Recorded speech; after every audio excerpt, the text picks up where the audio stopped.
நம்ம ஊர்லேயும் வீடுகளில் பூச்சிகள் வளர்க்குறது உண்டு. ஒருத்தர் வந்தார், எனக்கு 3000 கரப்பாம்பூச்சி அவசரமாக தேவைப்படுது, எங்கே கிடைக்கும்னு கேட்டார். கரப்பாம்பூச்சியா, அது என்னத்துக்குன்னு கேட்டோம். அது வேறு ஒன்றும் இல்லை, நான் குடியிருக்கிற வாடகை வீட்டை காலி பண்ண போகிறேன். வீட்டு சொந்தக்காரர் என்ன சொல்கிறாருன்னா, இந்த வீட்டுக்கு நான் குடி வந்தப்போ எப்படி இருந்ததோ அதே நிலைமையில் விட்டுட்டு போகணும்னு வீட்டுக்காரர் சொல்லியிருக்கிறார், அதனால தான் கேட்டேன் அப்படின்னார். ஒரு தந்தை தன்னோட பிள்ளைய ரொம்ப தைரியசாலியாக வளர்க்கணும்னு ஆசைப்பட்டார். அதுக்காக அவனை கூப்பிட்டு உட்கார வச்சு இப்படி உபதேசம் பண்ணார். இதை பாருப்பா, நான் உன்னாட்டம் இருக்கிறப்போலாம் எதுக்கும் பயப்பட மாட்டேன், ரொம்ப துணிச்சலாக இருப்பேன். ஒரு நாள் ஒரு அப்பாவி எலியை ஒரு பூனை துரத்திட்டு ஓடிச்சு. நான் உடனே என்ன செஞ்சேன் தெரியுமா? அந்த பூனையை பிடிச்சேன், அது வாலில் ஒரு பட்டாசு சரத்தை கட்டினேன், கொளுத்தி விட்டேன், படபடன்னு வெடிக்க ஆரம்பிச்சுட்டுது. அது துள்ளிக்கிட்டு அங்கேயும் இங்கேயும் ஓடி இருக்கு பாரு ஓட்டம், ரொம்ப தமாஷு அப்படின்னார் அப்பா. இப்படி சொல்லிவிட்டு பையனை பார்த்து, இதை கேட்குறதுக்கு உனக்கும் துணிச்சல் வருதா, நான் என்னுடைய செயலை நீ கேட்குறப்போ உனக்கு துணிச்சல் வருதா அப்படின்னு கேட்டார். வருதுன்னா பையன். எப்படின்னா அப்படிங்கிற விவரத்தையும் சொன்னான் அவன். அதாவது எலியை விரட்டினத்துக்காக பூனை வாலில் பட்டாசு கொளுத்துனீங்க நீங்கள், பூனையை விரட்டினத்துக்காக உங்கள் கழுத்தில் பட்டாசு சரத்தை மாட்டினா என்னென்னு தோணுது எனக்கு அப்படின்னு நான் பையன். பையனோட துணிச்சல் அப்பாவே நடுங்க வச்சுட்டுது. அது சரி, ஒரு அப்பா பிள்ளைக்கு இப்படியா உபதேசம் பண்ணுறது? எல்லாருக்கிட்டையும் அன்பாக பழகிறது எப்படி அப்படின்னு சொல்லி கொடுக்கணும்.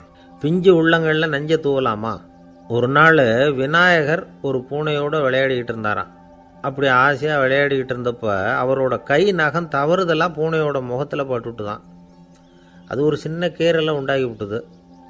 அப்பா அவர் அதை ஒரு பெருசாக நினைக்கல. கொஞ்ச நேரத்துக்கு அப்புறம் விநாயகர் வீட்டுக்கு வந்தார். அவங்க அம்மா பார்வதி தேவியை பார்த்தார். பார்வதி தேவி கன்னத்தில் விரலால் கீறினது மாதிரி ஒரு அடையாளம் இருந்தது. விநாயகருக்கு அதிர்ச்சி, ஆச்சரியம். நம்ம அம்மா இந்த உலகத்துக்கே தாயார், அப்பேற்பட்ட அவங்க முகத்திலேயே கீரலை உண்டாக்கக்கூடியவங்க யாராக இருக்க முடியும் அப்படின்னு யோசனை பண்ணார். தாயே, உன்னுடைய கன்னத்தில் இந்த வடு எப்படிம்மா ஏற்பட்டதுன்னு கேட்டார். குழந்தாய், இது நீ செஞ்ச காரியம்தான்ப்பா, உன்னுடைய கை நகம் கீறினதுனால ஏற்பட்ட வடு தான் இது அப்படின்னாங்க அவங்க. விநாயகர் திடுக்கிட்டு போட்டார். எப்படிம்மா அது? நான் எந்த காலத்துலேயும் ஒன்று அப்படி கீறினதாக எனக்கு நினைவு இல்லையே அப்படின்னார். இன்னைக்கு காலையில் ஒரு பூனையை கீறினதை நீ மறந்துட்டியா அப்படின்னாங்க அந்த அம்மா. விநாயகர் திகைச்சு போய் நின்னார். பார்வதி தேவி சொன்னாங்க, இதை பார்ப்பா, இந்த உலகத்தில் இருக்கக்கூடிய எல்லா உயிர்கள்லேயும் நான் இருக்கிறேன், நான் தான் இந்த உலகமாக ஆகியிருக்கிறேன். ஆகையினால நீ யாரை துன்புறுத்தினாலும் அது உண்மையிலேயே என்ன துன்புறுத்தினதாக தான் வந்து முடியும் அப்படின்னாங்க. விநாயகர் மனசுக்குள்ளே ஒரு வெளிச்சம் ஏற்பட்டு தான். அதுக்கப்புறம் அவர் யாரையுமே கல்யாணம் பண்ணிக்காததுக்கு அதுதான் காரணமாக. இந்த உலகத்தில் எல்லாரையும், இங்கே இருக்கிற எல்லாத்தையும் தாயின் வடிவமாக அவர் பார்க்க ஆரம்பிச்சிட்டாராம். குருதேவர் ராமகிருஷ்ணர் இந்த கதையை எடுத்து சொல்லியிருக்கிறார். நபிகள் நாயகம் ஒரு தடவை ஒரு நாற்காலியில் உட்காந்து என்னமோ யோசனை பண்ணிகிட்டு இருந்திருக்கிறார். அப்போ அவரோட உடையில் ஒரு கீழ்ப்பகுதி தரையில் படிஞ்சு கிடந்திருக்குது. அங்கே விளையாடிக்கிட்டு இருந்த ஒரு பூனை அது மேலே வந்து படுத்து தூங்கி போச்சு. தொழுகை செய்ய வேண்டிய நேரம் வந்துட்டுது. நபிகள் நாயகம் எழுந்திருக்க பார்த்தார். அப்போ தான் பூனை தன்னோட உடை மேலே படுத்து தூங்கிட்டு இருக்கிறது கண்ணில் படுது. பூனையோட தூக்கத்தை கலைக்க விரும்பல அவர். தன்னுடைய சகோதரியை கூப்பிட்டார். ஒரு கத்திரிக்கோள் எடுத்துகிட்டு வர சொன்னார். பூனை படுத்திருந்த உடைப்பகுதி மட்டும் இருக்குல்ல, அதை மட்டும் அதோட கத்திரிச்சு விட்டுட்டு அதுக்கப்புறம் அவர் எழுந்திரிச்சு தொழுகைக்கு போனாராம். அதாவது பிற உயிர்கள்கிட்ட எப்படி அன்பு காட்டணுங்கிறத பெரியவங்க எவ்வளவோ விதத்தில் நமக்கு எடுத்து காட்டியிருக்கிறாங்க. இருந்தாலும் எத்தனை பேர் மனசில் அதெல்லாம் உரைச்சிருக்குது? நாமளும் நம்ம ட்ரெஸ்ஸு மேலே ஒரு பூனை படுத்திருந்தா ஒரு கத்திரிக்கோலை தான் தேடுவோம், எடுத்துக்கிட்டு வர சொல்லுவோம். துணியை வெட்டுறதுக்கு பதிலாக இல்லை அதோட வாழை வெட்டினா என்ன அப்படின்னு தோணும். ஒரு ஆள் ரொம்ப பிரியமாக ஒரு பூனையை ஆற்றுல குளிப்பாட்டிக்கிட்டு இருந்தானா. எப்படி? அந்த பூனையை ஆற்று தண்ணியில் அமுக்கி அமுக்கி குளிப்பாட்டிக்கிட்டு இருக்கிறான். அந்த வழியாக போன பெரியவர் ஒருத்தர் இதை பார்த்தார். இதை பார்ப்பா, பூனையை அது மாதிரி ஆற்று தண்ணியில் அமுக்கி குளிப்பாட்டாத, மூச்சு திணறி செத்து போடும் அப்படின்னு அட்வைஸ் பண்ணார். நீ போய் அவன் வேலையை பார்த்துக்கிட்டு, எனக்கு எல்லாம் தெரியும்னா இவன். சரின்னு அவர் போயிட்டார். கொஞ்ச நேரம் கழித்து அவரே அந்த வழியாக திரும்பி வந்துக்கிட்டு இருந்தார். ஆற்றுல பூனையை குளிப்பாட்டிக்கிட்டு இருந்தவன் அழுதுகிட்டு உட்காந்துருக்கிறான். பக்கத்தில் அந்த பூனை செத்து கிடக்குது. இதை பார்த்தார் பெரியவர். நான் தான் அப்போவே சொன்னேனே அந்த பூனையை ஆற்றுல நினைக்காதேன்னு, அதை கேட்டிருந்தா அப்படி ஆயிருக்குமா அப்படின்னார். அந்த ஆள் கோபமாக இவரை முறைச்சி பார்த்தான். அட போய்யா, இந்த பூனை ஆற்றுல குளித்ததுனால ஒன்றும் செத்து போகல, குளித்ததுக்கு அப்புறம் அதோட உடம்பு ஈரமாக இருக்குதுன்னு அதை புழிஞ்சேன், அதனால தான் இப்படி ஆயிட்டுது அப்படின்னு நானாம். உலகத்தில் எது எதுக்கும் ஆராய்ச்சி கூடங்கள் இருக்குதுல்ல, அது மாதிரி தூக்கத்தை பற்றி ஆராய்ச்சி பண்ணுறதுக்கு ஒரு ஆராய்ச்சி கூடம் இருக்குது. அப்படி ஆராய்ச்சி பண்ணணும்னா அதுக்கு மூழ்கிக்கிட்டு இருக்கணும்ல. அதனால தான் அந்த ஆராய்ச்சி கூடம் இங்கே இல்லை, அமெரிக்காவில் பாஸ்டன் பல்கலைக்கழக மருத்துவமனையில் அது இருக்குது. அங்கே தூக்கத்தை பற்றி பலவிதமான ஆராய்ச்சிகள் பண்ணிகிட்டு இருக்கிறாங்க. அந்த ஆராய்ச்சி கூடத்தில் இயக்குனராக இருக்கிற ஒரு நிபுணர், அவர் என்ன சொல்கிறார் தெரியுமா? உங்களுக்கு தூக்கம் வரலையா, நீங்கள் நல்லா தூங்கிறதுக்கு தாராளமாக சில யோசனைகளை என்னால் சொல்ல முடியும் அப்படிங்கிறார். யோசனை தானே, காசா பணமாக கேட்டு வச்சுக்கலாமே. உணவு, மனநிலை, தூங்கும் இடத்தோட சூழ்நிலை, படுக்கைக்கு செல்கிறப்போ உள்ள பழக்க வழக்கங்கள், இது காரணமாக ஒருத்தருக்கு தூக்கம் வராமல் போகலாம். தூக்கம் வராததுக்கு இதுதான் காரணம்னா அதையெல்லாம் சுலபமாக கட்டுப்படுத்தலாங்கிறார் அவர். தூக்கத்தை வரவழைக்கக்கூடிய ஒரு நல்ல மருந்து உடற்பயிற்சி.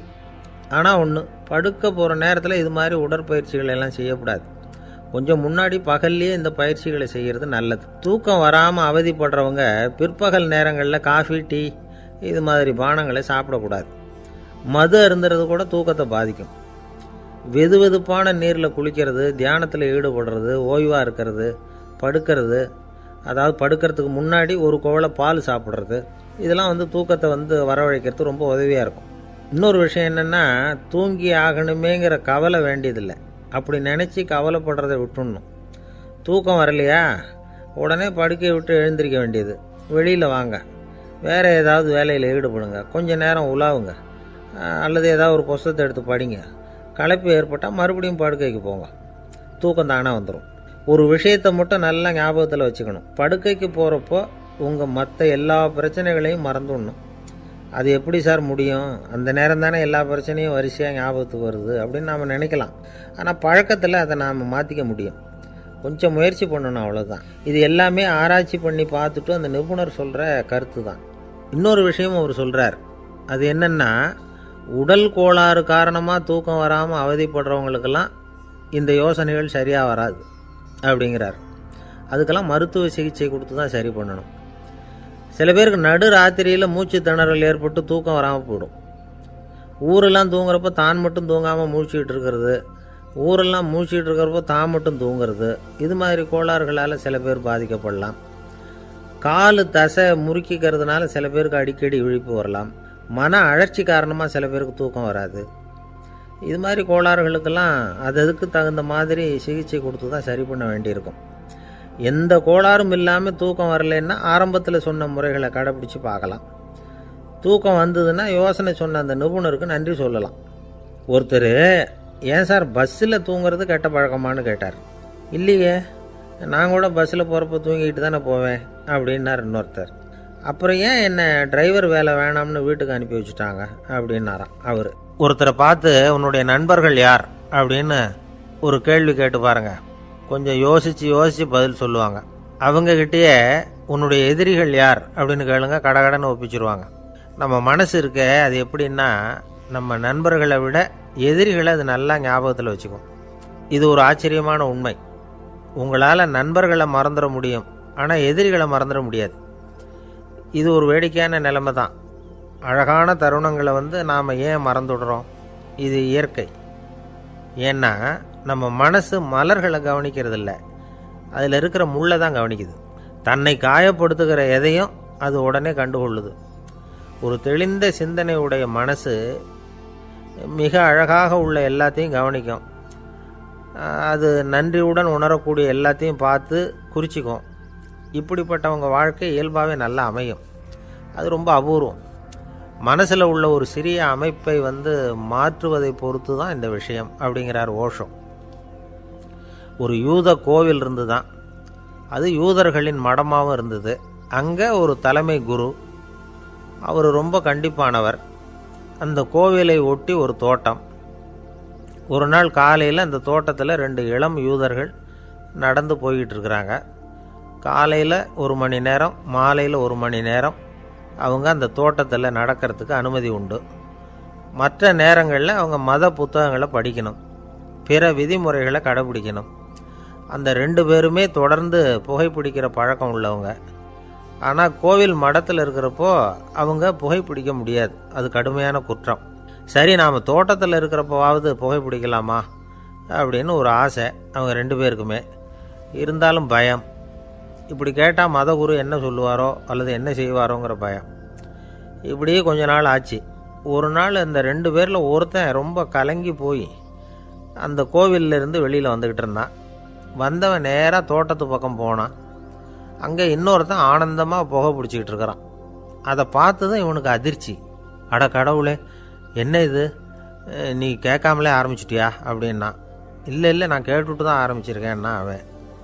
அப்படியா, என்ன மனுஷன் இவர், நானும் தான் கேட்டேன், என்னை கண்ணாமுன்னான்னு திட்டிவிட்டார். இது என்ன கோவிலா இல்லை நரகமா? உனக்கு புகை பிடிக்கணும்னு ஆசையாக இருந்தால் நரகத்துக்கு போகணும்னு சொல்லிவிட்டார். அது சரி, உன்னை மட்டும் எப்படி அனுமதிச்சார் அப்படின்னு கேட்டான் இவன். அவன் சிரிச்சுக்கிட்டே, நீ எப்படி கேட்ட சொல்லு அப்படின்னா. நாம் இந்த தோட்டத்துக்கு வர அனுமதிக்கப்பட்டிருக்கிறதே ஜபத்துக்காகத்தானே, அதனால் நான் ஜபம் சொல்லும் பொழுது புகை பிடிக்கலாமா அப்படின்னு கேட்டேன். அதுக்கு தான் அவர் சத்தம் போட்டு என்னை அடிக்கவே வந்துட்டார் அப்படின்னா இவன். நீ ஒரு மாதிரியாக கேட்டிருக்க, நான் வேறு மாதிரியாக கேட்டிருக்கிறேன். ஜபம் சொல்லும்போது புகை பிடிக்கலாமான்னு நீ கேட்டிருக்க. ஐயா, புகை பிடிக்கும் பொழுது ஜபிக்கலாமா அப்படின்னு நான் கேட்டேன். அதில் தப்பு ஒன்றும் இல்லை அப்படின்னு பதில் சொல்லிட்டார் அப்படின்னா. ஒரு சிறிய மாற்றம்தான் அது மிகப்பெரிய மாறுதலை ஏற்படுத்தி விட்டது. மனசு நல்ல விதமாக சிந்திக்க ஆரம்பிச்சுட்டுதுன்னா மகிழ்ச்சிக்கு பஞ்சம் இல்லை. ஒரு கஞ்சன் ஆற்றுல விழுந்துட்டான். வெள்ளத்தில் தத்தளிச்சிக்கிட்டு இருக்கிறான். கரையில் நின்ன ஒருத்தர், உன் கையை கொண்டா இப்படி பிடிச்சி இழுத்து கரையில் சேர்த்து விடுறேன்னார். எதையும் கொடுத்து பழக்கம் இல்லாத அவன் கையையும் கொடுக்க மாட்டேன்னுட்டான். இவர் பார்த்தார். உன் கையை கொடுன்னு சொல்கிறதுக்கு பதிலாக நான் என் கையை கொடுக்குறேன் பிடிச்சிக்கோ அப்படின்னார். அவன் கப்புன்னு பிடிச்சிக்கிட்டான், இழுத்து கரையில் போட்டார். ஒரு காலத்தில் பிரஷ்யா அப்படின்னு ஒரு தேசம் இருந்தது. இப்போ ஜெர்மனி இருக்குல்ல, இதோட பெரும்பகுதி ஒரு காலத்தில் பிரஷ்யாங்கிற பேரில் இருந்தது. அப்போ அதுக்கு அரசராக இருந்தவர் மகா ஃப்ரெடரிக், அதாவது ஃப்ரெடரிக் தி கிரேட் அப்படின்னு சொல்லுவாங்க. அந்த ராஜாவுக்கு ஒரு சந்தேகம். நாம் பல வகையான வரிகளை விதித்து வசூல் பண்ணுறோம், அப்படி பண்ணி வருமானம் குறைஞ்சிக்கிட்டே போகுதே, இதுக்கு என்ன காரணமாக இருக்கும்? இதுதான் அவருக்கு ஏற்பட்ட சந்தேகம். ஒரு சமயம் அந்த அரசர் தம்முடைய அமைச்சர்களையும் பிரபுக்களையும் தளபதிகளையும் கூப்பிட்டு ஒரு விருந்து வச்சார். விருந்து முடிஞ்சதும் அவங்கள பார்த்து இந்த சந்தேகத்தை கேட்டார். வரிகள் அதிகமாக விதித்து வருமானம் குறையறதுக்கு என்ன காரணம் அப்படின்னு கேட்டார். பல பேருக்கு இதுக்கு சரியாக பதில் சொல்ல தெரியல. அனுபவசாலியான ஒரு தளபதி எழுந்திருச்சார். அரசே, அது எப்படிங்கிறத இப்போ உங்களுக்கு காட்டுறேன்னார். உடனே ஒரு பெரிய பனிக்கட்டி ஒன்றை தன்னுடைய கையில் எடுத்தார். அதை அப்படியும் எப்படியும் திருப்பி பார்த்தார். அப்புறம் அடுத்தவர்கிட்ட கொடுத்தார். அவரும் அதை அப்படியும் இப்படியும் திருப்பி பார்த்துட்டு அடுத்தபடியாக இருந்தவர்கிட்ட கொடுத்தார். இப்படியே இதை ஒவ்வொருத்தராக பார்த்துட்டு ஒவ்வொரு கையாக மாறி கடைசியில் மன்னர் கைக்கு போய் சேர்ந்தது. மன்னர் கைக்கு அந்த பனிக்கட்டி போய் சேர்ந்தப்போ அது கொஞ்சம் கொஞ்சமாக உருகி ஒரு பட்டாணி கடலை சைஸுக்கு ஆகிட்டுது. மன்னர் யோசனை பண்ணார். வரி அதிகமாக போட்டாலும் வந்து சேர்றது குறைவாக இருக்கிறதுக்கு என்ன காரணம் அப்படிங்கிறது அவருக்கு புரிஞ்சு போச்சு. காலம்தான் மாறிக்கிட்டு இருக்கே தவிர இந்த கையூட்டு வாங்குகிற பழக்கம் மாறினதாக தெரியல. இன்னொரு ராஜா இருந்தார். அவர் தன்னுடைய ராஜாங்கத்தில் லஞ்ச ஊழலே சுத்தமாக இருக்கக்கூடாது அப்படின்னு நினச்சார். அவர்கிட்ட பல்வேறு துறைகளுக்கும் பொறுப்பாக இருந்த பல பேரும் ரொம்ப சுத்தமாகவும் நேர்மையாகவும் இருந்தாங்க. ஒரே ஒருத்தர் மட்டும் எல்லார்கிட்டையும் லஞ்சம் வாங்கிட்டே இருந்தார். அவரை வேறு துறைகளுக்கு மாற்றி பார்த்தாரு. அந்த ராஜா என்னென்னமோ பண்ணி பார்க்குறாரு. எந்த வேலையை கொடுத்தாலும் அதுலேயும் லஞ்சம் வாங்கிறதுக்கு ஒரு வழியை உண்டு பண்ணிக்குவார் அந்த ஆள். ராஜாவுக்கு இது ஒரு பெரிய தலைவலியாக போட்டுது. இவர் என்ன பண்ணுறது, இவருக்கு என்ன வேலையை கொடுக்கறது, கொஞ்சம் கூட லஞ்சம் வாங்கிறதுக்கு சான்ஸே இல்லாத ஒரு வேலையை கொடுக்கணும் அப்படின்னு திட்டம் போட்டார். ஒரு நாள் அவருக்கு அந்த உத்தரவும் போட்டுட்டார். அதாவது அவருக்கு என்ன வேலைன்னா, கடற்கரையில் தான் அவருக்கு ஆஃபீஸ். அங்கேயே இருந்துக்க வேண்டியது. தினமும் எத்தனை கடல் அலை கரையில் வந்து மோதுது அப்படிங்கிறத கணக்கெடுத்து ராஜாவுக்கு தெரிவிக்க வேண்டியது. இதுதான் அவருக்கு வேலை. பேசாமல் அலையை எண்ணிட்டு உட்காந்துருக்கிட்டோம், அப்போவாவது அவர் லஞ்சம் வாங்குகிற சந்தர்ப்பம் இல்லாமல் போயிடும் அவருக்கு அப்படின்னு நினச்சார் ராஜா. இந்த ஆள் கடற்கரைக்கு போய் டியூட்டியில் ஜாயின் பண்ணிக்கிட்டார். ஒரே மாதத்தில் அங்கே சொந்தமாக ஒரு பிரம்மாண்டமான மாளிகை கட்டிவிட்டார். ராஜாவுக்கு இது பெரிய ஆச்சரியமாக போச்சு. அலையை என்ற வேலையில் அந்த ஆள் எப்படி பணம் சம்பாதிச்சார் அப்படின்னு விசாரித்து பார்த்தார் அக்கம் பக்கத்தில். அந்த ஆள் என்ன பண்ணியிருக்கிறாருன்னா, கடற்கரையில் போய் பொறுப்பை ஏற்றுக்கிட்ட உடனே அங்கே இருந்த மீனவர்கள்கிட்ட எல்லாம் இந்த கரையில் வந்து ஒரு நாளில் வந்து மோதுற அலைகள் எத்தனை அப்படின்னு கேட்டிருக்காரு. அது எப்படிங்க தெரியும்னு இருக்காங்க அவங்க. தினமும் அந்த எண்ணிக்கை தெரியணும். நம்ம ராஜாவுக்கு தினமும் அறிக்கை அனுப்பணும், டெய்லி ரிப்போர்ட்டு. தவறுனா நீங்கள் இந்த கடலில் போய் மீன் பிடிக்கிறதுக்கு ராஜாவோட அனுமதி கிடைக்காது அப்படின்ட்டுருக்காரு. உடனே மீனவர்களும் பயந்து போட்டாங்க. கடலுக்கு போகிறதுக்கு அனுமதி இல்லைன்னா பட்டினி கிடக்கிறது மாதிரி ஆகிடுமே. மெதுவாக அந்த ஆளுகிட்ட போனாங்க, காதோட காதாக சொன்னாங்க, ஐயா எங்களால் வந்து கடல் அலையை வந்து எண்ண முடியாது. தினமும் எங்களால் முடிஞ்சதை உங்களுக்கு பணமாக கொடுத்துட்றோம். நீங்கள் தான் ராஜா கிட்ட சிபாரிசு பண்ணி நாங்கள் தொடர்ந்து மீன் பிடிக்கிறதுக்கு அனுமதி வாங்கி கொடுக்கணும் அப்படின்னு வேண்டிக்கிட்டாங்க. பணம் தினமும் வந்து சேர ஆரம்பிச்சுட்டுது. பதவியில் மற்ற பதவியோட இந்த பதவி எவ்வளவோ மேல் அப்படின்னு நினச்சிட்டான் அந்த ஆள். அது மட்டும் இல்லை, தயவு பண்ணி என்னை இந்த இடத்த விட்டு மாற்றி விடாதீங்க சார் அப்படின்னு வேற கேட்க ஆரம்பிச்சிட்டானா. எனக்கு இது மட்டும்தான் சார் தெரியும், இதை தவிர வேறு எதுவும் தெரியாது அப்படின்னு சொல்லிக்கிட்டே காலம் தள்ளுறவங்க ரொம்ப பேர். அவங்கெல்லாம் கஷ்டப்பட வேண்டியிருக்கும். ஒருத்தர் தன்னுடைய தொழிலில் ரொம்ப கெட்டிக்காரராக இருக்கலாம். அதுக்காக எப்பவும் அதே ஞாபகத்தில் இருந்துக்கிட்டு உலகியல் அறிவு இல்லாமல் இருந்துடக்கூடாது, அது ஆபத்து. இதுக்காக நம்ம தாத்தா பாட்டிலாம் ஒரு கதை சொல்லுவாங்களே, கேள்விப்பட்டிருக்கீங்களா? ஒரு சமயம் ஒரு 4 பேர் சேர்ந்து வெளியூருக்கு பிரயாணம் போனாங்களாம். அந்த 4 பேர் எப்படி தெரியுமா? ஒருத்தர் வந்து வேதாந்தி, இன்னொருத்தர் சங்கீத வித்வான், 3வது ஆள் வைத்தியர், 4வது ஆள் ஜோசியர். இவங்க 4 பேரும் நண்பர்கள். அதனால் சேர்ந்து புறப்பட்டாங்க. வழியில் ஒரு ஊரில் தங்கினாங்க. இருட்டி போச்சு. அதனால் இன்றைக்கி ராத்திரி இங்கேயே தங்கி இருந்துட்டு நாளைக்கு புறப்படலாம் அப்படின்னு தீர்மானம் பண்ணாங்க. சாப்பாட்டுக்கு என்ன பண்ணுறது? அங்கேயே கடத்தெருவுக்கு போய் சாமான்லாம் வாங்கியாந்து சமைச்சு சாப்பிட்லாம்னு முடிவு பண்ணாங்க. 4 பேர் இருக்கிறதுனால ஆளுக்கு ஒரு காரியமாக செய்யலாம் அப்படின்னு வேலையை பிரிச்சுக்கிட்டாங்க. வைத்தியர் வந்து கரிகாய் வாங்க போனார், வேதாந்தி வந்து எண்ணெய் வாங்க போனார், ஜோசியர் வந்து பலசரக்கு வாங்க போனார், சங்கீத வித்வானுக்கு சமைக்கிற வேலை. எல்லாம் சரி, ஆனால் நடந்தது என்ன தெரியுமா? கடைத்தருவுக்கு காய்கறி வாங்க போனார்ல வைத்தியர், அங்கே போய் மார்க்கெட்டில் பார்த்தார். ஒவ்வொரு கறிகாயாக எடுத்து பார்த்தார். இது பித்தம், உடம்புக்கு ஒத்துக்காது, இது வாயு, உடம்புக்கு ஒத்துக்காது அப்படின்னு ஒவ்வொன்றா தள்ளினார். கடைசியில் ஒன்றுமே தேரல, வெறுங்கையோடு திரும்பி வந்துக்கிட்டு இருக்கிறார். எண்ணெய் வாங்க போனார் வேதாந்தி, அவர் ஒரு தொன்னையில் எண்ணெயை வாங்கினார். பேசாமல் அதை எடுத்துகிட்டு வர வேண்டியது தானே, முடியல. அவருடைய வேதாந்த மூளை சிந்திக்க ஆரம்பிச்சுட்டுது. இந்த தொன்னைக்கு எண்ணெய் ஆதாரமா அல்லது எண்ணெய்க்கு தொன்னை ஆதாரமா அப்படிங்கிற ஆராய்ச்சியில் இறங்கினார். என்னாச்சு தெரியுமா? அப்படி கவுத்து பார்த்தார். வாங்கின எண்ணெய் பூராவையும் வழியில் கொட்டிவிட்டு வெறும் தொன்னையோடு வந்து சேர்ந்தார். பலசரக்கு வாங்க போனார் ஜோசியர், அவர் ஒரு வழியில் பார்த்தார். வழியில் வந்தவங்களெல்லாம் அங்கங்கே ஒரு மரத்தடியில் உட்கார வச்சு அவங்களுக்கெல்லாம் ஆர்வம் சொல்ல ஆரம்பிச்சிட்டார். அப்படி ஒவ்வொருத்தராக சொல்லி முடிச்சுட்டு கடத்தருக்கு போய் சேர்ந்தார். இவர் அங்கே போய் சேர்றதுக்குள்ளே ரொம்ப நேரம் ஆகிட்டுது. கடையெல்லாம் பூட்டிவிட்டு போயிட்டாங்க. என்ன செய்கிறது? அவரும் வெறுங்கையோடு திரும்பி வந்து சேர்ந்தார். சரி, இவங்க கதை தான் இப்படி ஆச்சு. அங்கே சமைக்கிறதுக்காக உட்காந்துருந்தார் சங்கீத வித்வான், அவர் கதை என்னாச்சு தெரியுமா? அங்கே அவர் அடுப்பை பற்ற வச்சு ஒலையை கொதிக்க வச்சார். அதாவது ஒரு பானையில் தண்ணியை ஊற்றி அடுப்பில் வச்சார். அது கொதிக்க ஆரம்பிச்சிது. தண்ணி கொதிக்கிற சத்தம் இருக்குதுல்ல, அது இவருக்கு தாளம் போடுறது மாதிரி இருந்தது. ஒரே குஷி, பாட ஆரம்பிச்சிட்டார். பாடிக்கிட்டே உற்சாகமாக கையில் இருந்த கரண்டியால் அந்த பானையில் தட்டினார், தாளம் போடுறதா நினச்சிக்கிட்டு. அவ்வளவுதான், பானை பட்டுன்னு உடஞ்சி போச்சு. தலையில் கையை வச்சுக்கிட்டு அவரும் உட்காந்துட்டார். எந்த தொழில் தெரிஞ்சாலும் சரி, அதை புத்திசாலித்தனமாக பயன்படுத்த தெரியலன்னா ஆபத்து தான். அதுக்காக தான் இந்த கதை. ஒரு பஸ்ஸு டிரைவர் ரொம்ப கெட்டிக்காரர். பஸ்ஸை ரொம்ப திறமையாக ஆபத்து இல்லாமல் ஓட்டினதுக்காக பரிசுலாம் வாங்கினவர். அவரே ஒரு படகு ஓட்டுறதுக்காக அழைச்சிட்டு போயிருக்கிறாங்க, மோட்டார் படகு. அதையும் ரொம்ப திறமையாக தான் ஓட்டிகிட்டு போயிருக்கிறாரு. நடுக்கடலில் போனதும் படகு நின்று போச்சு. மோட்டாரில் ஏதோ கோளாறு. என்ன செய்யலாம் அப்படின்னு அந்த டிரைவரை கேட்டிருக்கிறாங்க படகுல இருந்தவங்கெல்லாம். அப்போ அவர் சொன்னாராம், கவலைப்படாதீங்க, ஒன்றும் பிரச்சனை இல்லை, எல்லோரும் கொஞ்சம் கீழே இறங்கி பின்னாடி தள்ளுங்க, மோட்டார் ஸ்டார்ட் ஆகிடும் அப்படின்னாராம். ஒரு ஊரில் ஒரு இளைஞன் இருந்தான். ஒரு நாள் அவன் ஒரு குருவை தேடிக்கிட்டு புறப்பட்டான். ஊரை விட்டு வெளியில் போனான். போகிற வழியில் ஒரு காடு.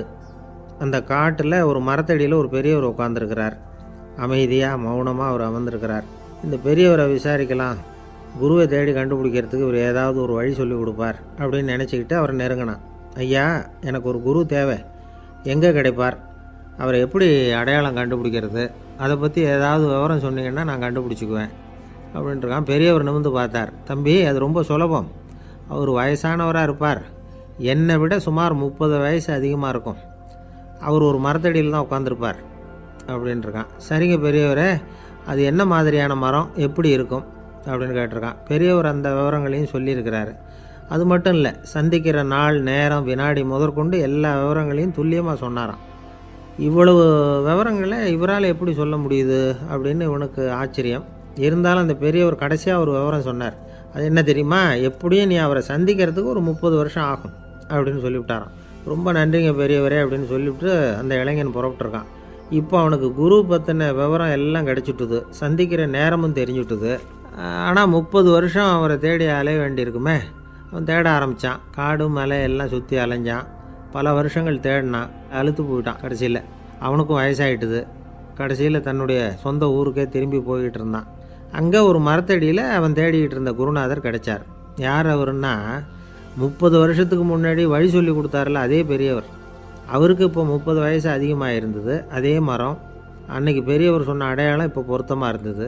இப்போ அந்த பெரியவர் சொன்னார், சரியாக வந்து சேர்ந்துட்டேன், வா, உனக்காக தான் நான் இவ்வளவு காலமும் காத்துக்கிட்டு இருந்தேன் அப்படின்னாரான். என்ன சொல்கிறீங்கன்றிருக்கான்.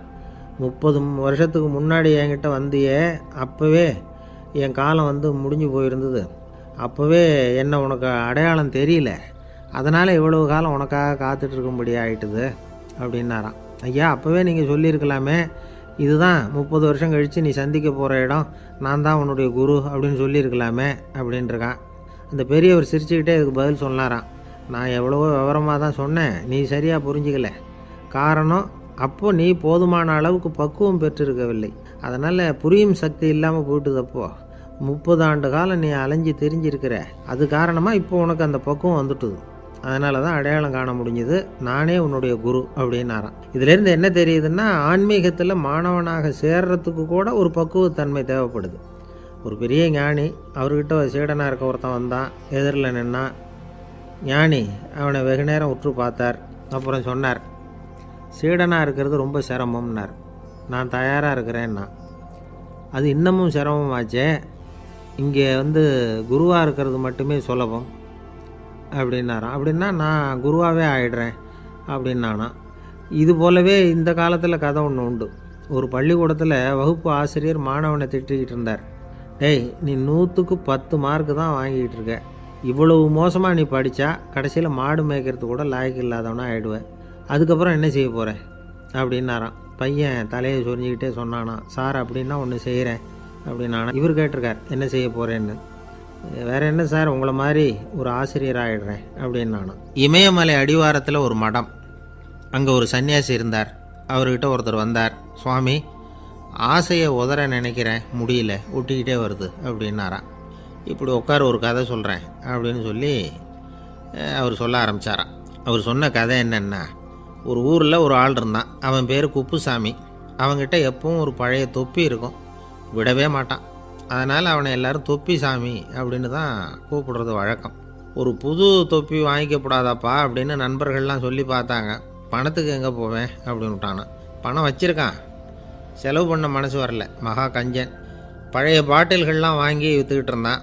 அப்படி ஒரு தடவை பழைய கண்ணாடி சாமான்களை ஏலத்தில் எடுத்தப்போ அதில் ஒரு அருமையான சென்ட்டு பாட்டில் கிடச்சிது.